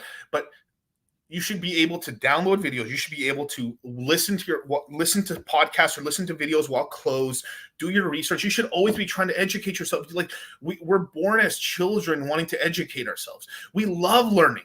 It's just teachers are a bunch of faggots who they're teaching us horse. They teach us horse shit. Can you imagine the thing we were born from the womb, loving to discover, learn new things, explore the world, have this wonder, and this fucking education system stole that glimmer of light from us, but it's still in every single fucking one of you guys. It's still there. It's still there. And I sometimes this is why I always tell you I tell my students always go into whatever super, it doesn't matter if it's fucking anime as a joke or whatever or whatever the hell is, but you go start watching some videos of just stuff that you like and stuff like that, and within the reason. I mean, if you're into fucking weird shit, I'm sorry, bro, chill.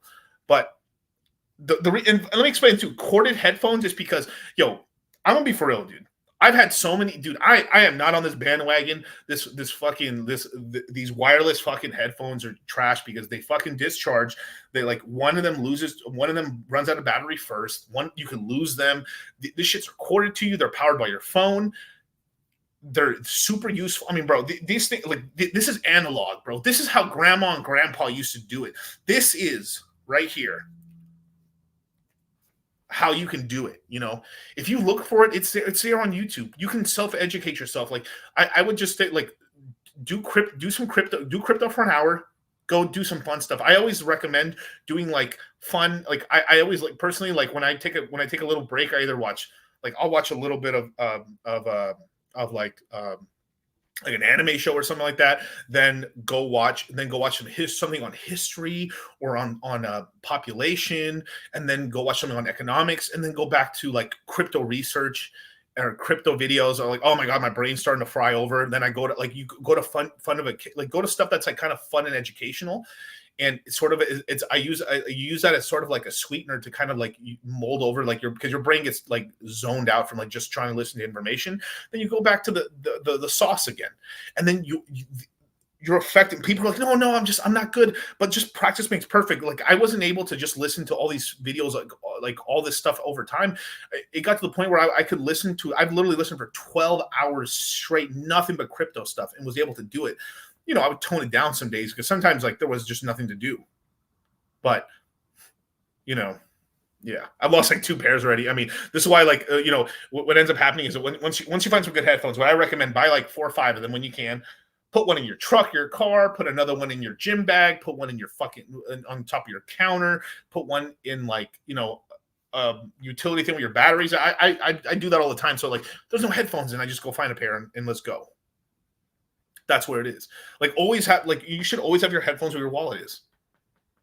And if I could teach you one more dad thing, just one last dad thing, this is a big pet peeve of mine. Stop. Any of you guys have your wallet? Anyone has any wallet? Stop putting your wallet in your back fucking pocket like a fucking fag, dude.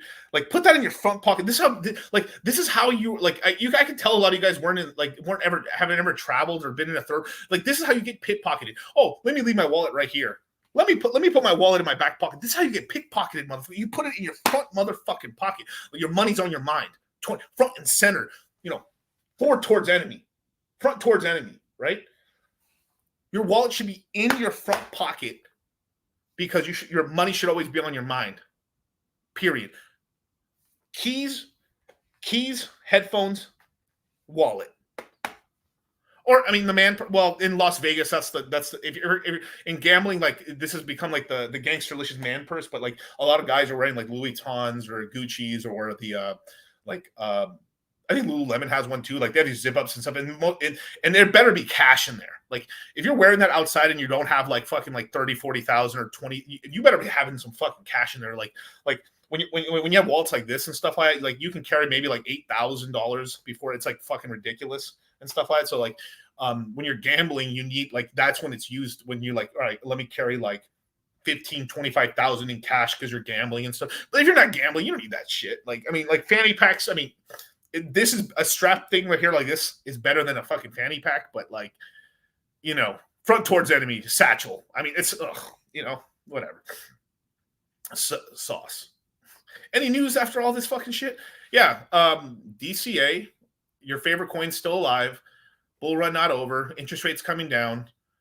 Things are turning around. I think we're still not out of the woods geopolitically. There still could be a war, Iran, North Korea, fucking. Every fucking bullshit. But if we get a dip, I think that's a buying opportunity because I don't think the bull market is canceled. And kind of the worst case now is like maybe we get a retest to low 50s. It'd be hard to drop below $1 trillion unless we literally got a war. And if we did have a kinetic war, we'd probably drop down to 48K.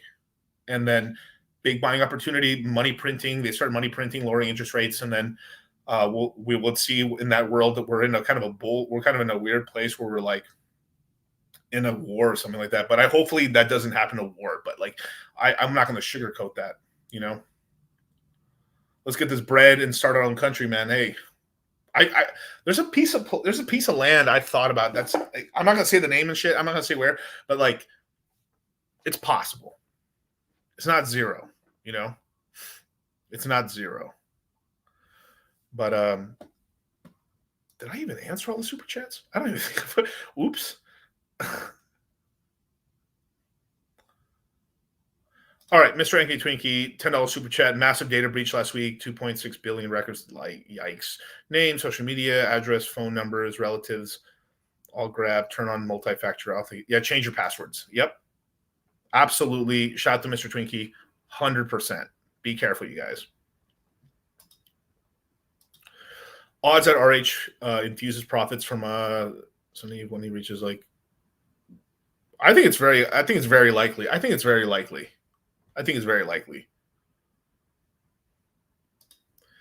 Sterling $5 super chat. Past cycle is current one most like in one major point.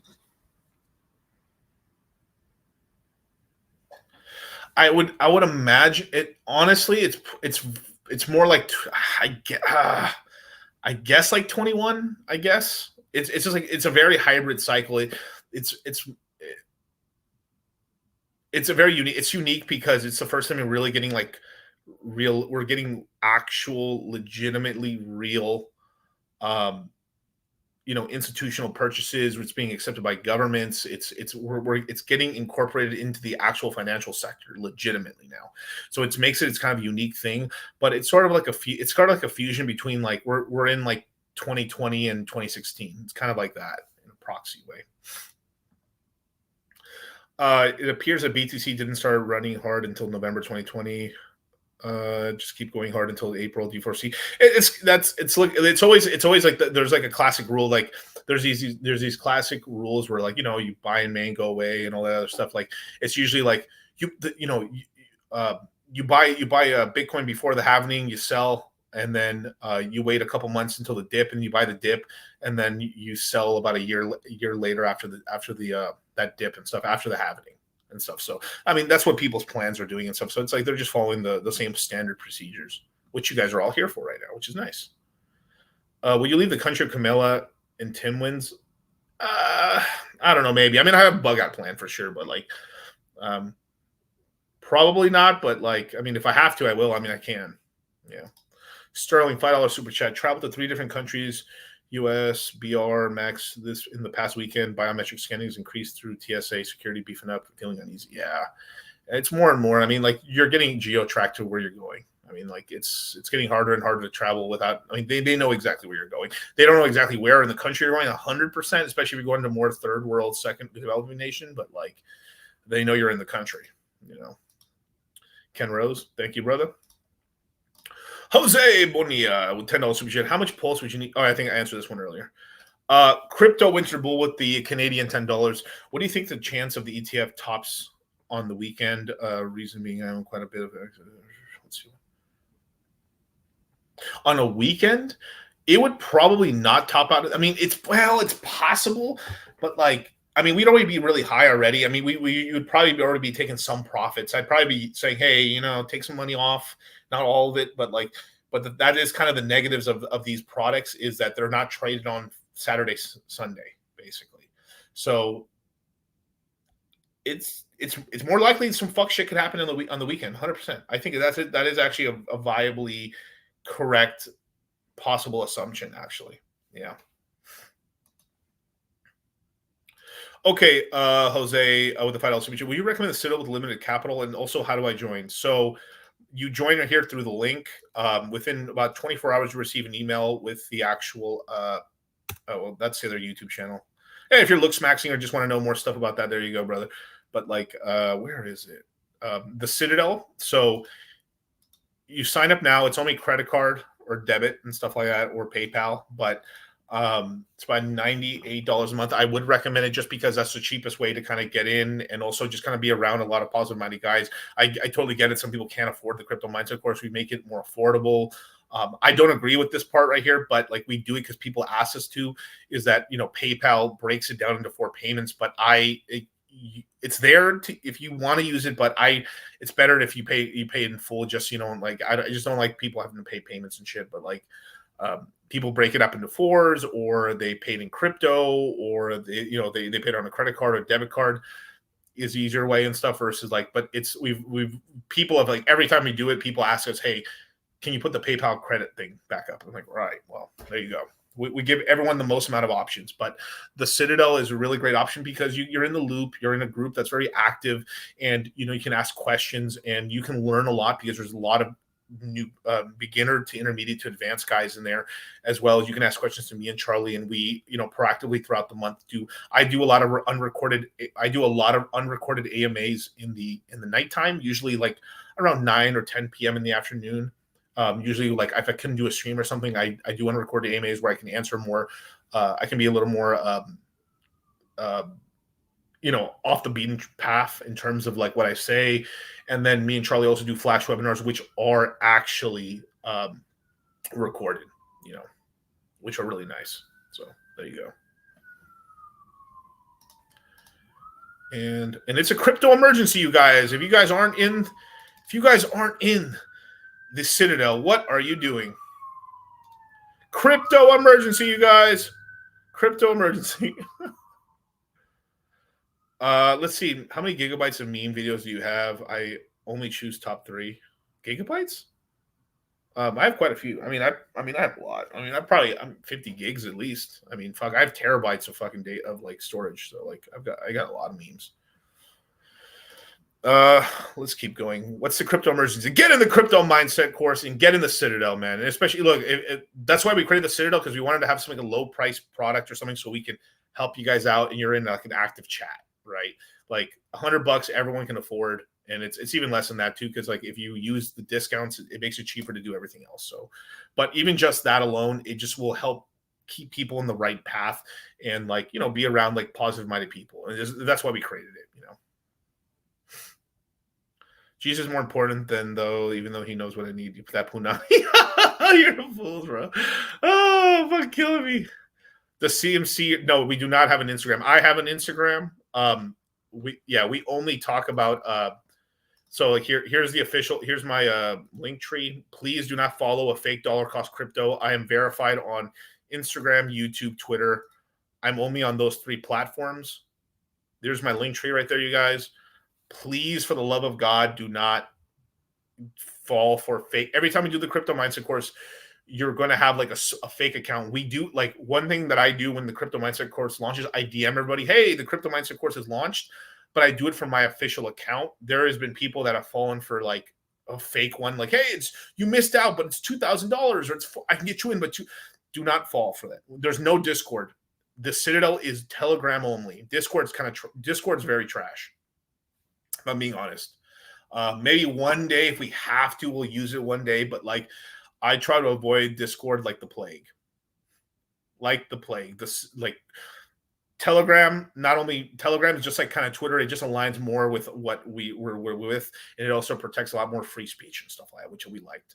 You know, and Discord's owned by the globalists, the bug eaters, and you know, World, Economic Forum. So fuck that. Yeah.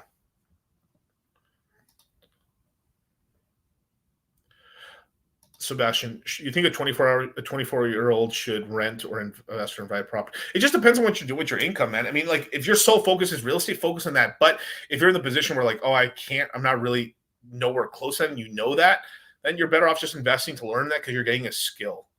Most of the times you'll probably only be able to rent unless you're in a very like lucky situation or your business is doing very well. Then you can have the ability to buy. You know already. I mean, if you search your heart, my young Padawan, you know the answer already. You know. Okay, let's keep going. The super chats. What's going on, Berserk45 with the $5 super chat? Thanks for everything you teach, DCC. Can I reach 100K this cycle, 10K soul, or 10 soul? 8 million. Oh, I thought it was like Pep. I was like, what? I was like, okay. 8 million bonk. I mean, you'll hit 5 figures, but the thing is, you're going to have to keep DCing more and stuff. The thing is, it's just like,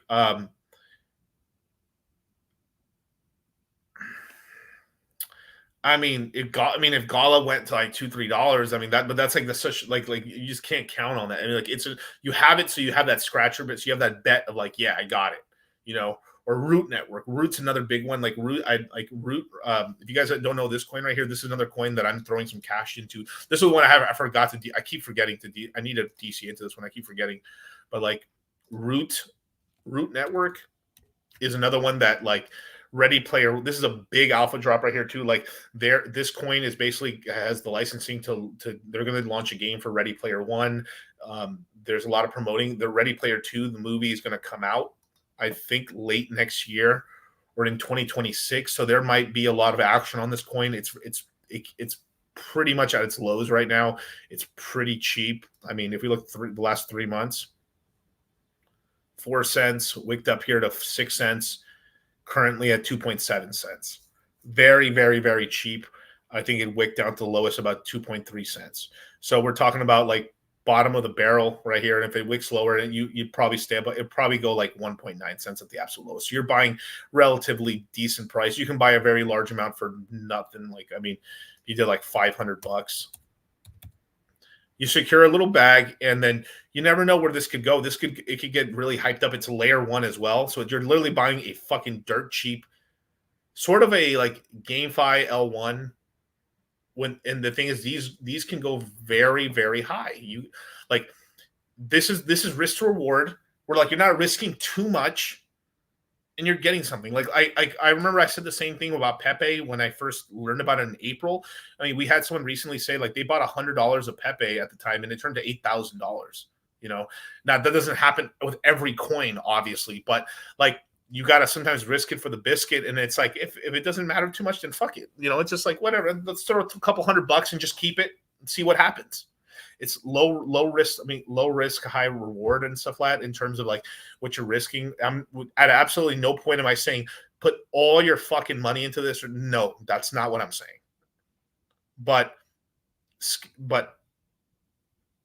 I think this could be a play, and I'm putting some money into this. That's comparable to whatever size I have that I think is responsible. Okay. So I just think it's just something, just have it on your radar, do a little research into it and stuff like that. A lot of the videos on this shit is old and stuff because I think there's going to be a big marketing push for this. So it's like, but this is why, like, yeah, it's so dirt cheap now, buying anything. And if it does anything moderate, it could end up going quite much higher. I mean, it could be 50 cents. It could be 40 cents. It could be $1. Who knows? I mean, like maybe it does go to zero. Maybe just nothing. It all doesn't pan out. And then it just goes to zero. And then like, oh man, I lost a couple $100. But I've done some research on it and stuff, and I think it's worth a shot, so, but it's not like, it's like Gala, right? We're like, I initially buy some bags now. If it goes way lower, then I'll buy a little bit more. But then once it goes past like 3, 4, 5 cents, like past where I got it in, I'm done buying. That's it. And you don't continually keep DCAing. Like right now, you can buy a bunch of Gala for nothing. Buy some Gala, boom, put it away, done. Don't be DCAing in Gala no more, done. Buy your bags where, like, if it does something, you win, nice, and then focus on the more, like, for sure, more like moderately risky coins. There you go. Bam. Where is it? Yeah, get your root bags while they're cheap on ETH right now. Yeah, ETH is dirt cheap right now. Dirt cheap. Diggity dirt. As a matter of fact, I will promise to buy some root today. I'll buy some root today. I'll just buy some.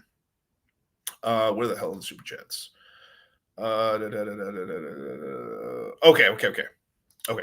So Gulerman with the $5 super chat. What about Kusama? Does it make you choose? Do you choose Kusama? I just have it just because I have a legacy bag of it. I bought some during not the exact lows, but after it kind of bounced up, I bought a little more Kusama. I just have it staked, and I'll just see what happens with Dot, because if Dot wakes up and then Kusama will wake up, and then I'll be able to take some profits on it. That's kind of how I'm playing it. Like, I took some good profits on Kusama. I threw about maybe like 30% of the money I made off of Kusama back into it, and the rest of it I used to DCA throughout my rest of my portfolio. So I got more Kusama than I ever had, and I'm just staking it. I'm earning like, I think 15% APR right now, just recurring, and I just leave it alone. I've earned a decent amount in this whole bear run just leaving it alone, So I'm just kind of waiting to see what happens. But Dot's is, I think, a little safer play.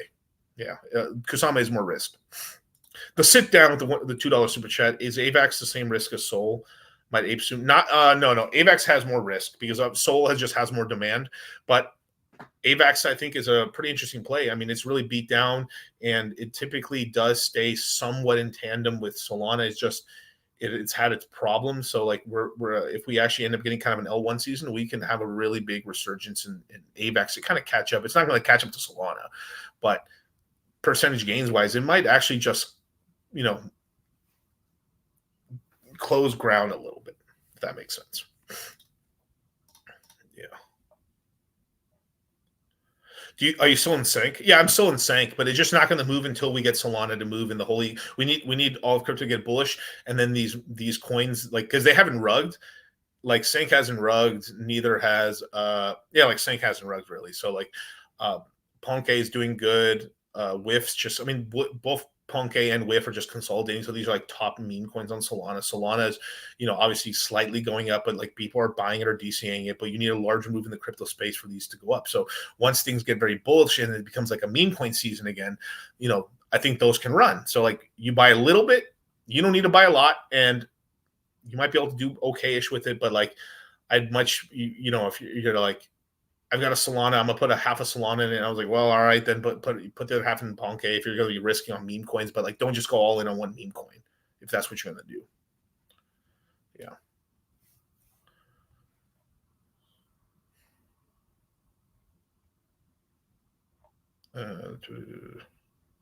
Perfect, man. Well, thank you guys so much for joining me, man. Yeah, join the Citadel, man, and stuff. We're gonna be having the crypto mindset course, I think, next month, and we'll be announcing and stuff to the guys in the Citadel and the crypto mindset course. But yeah, man, DCA, don't fear, and let's get this cash, man.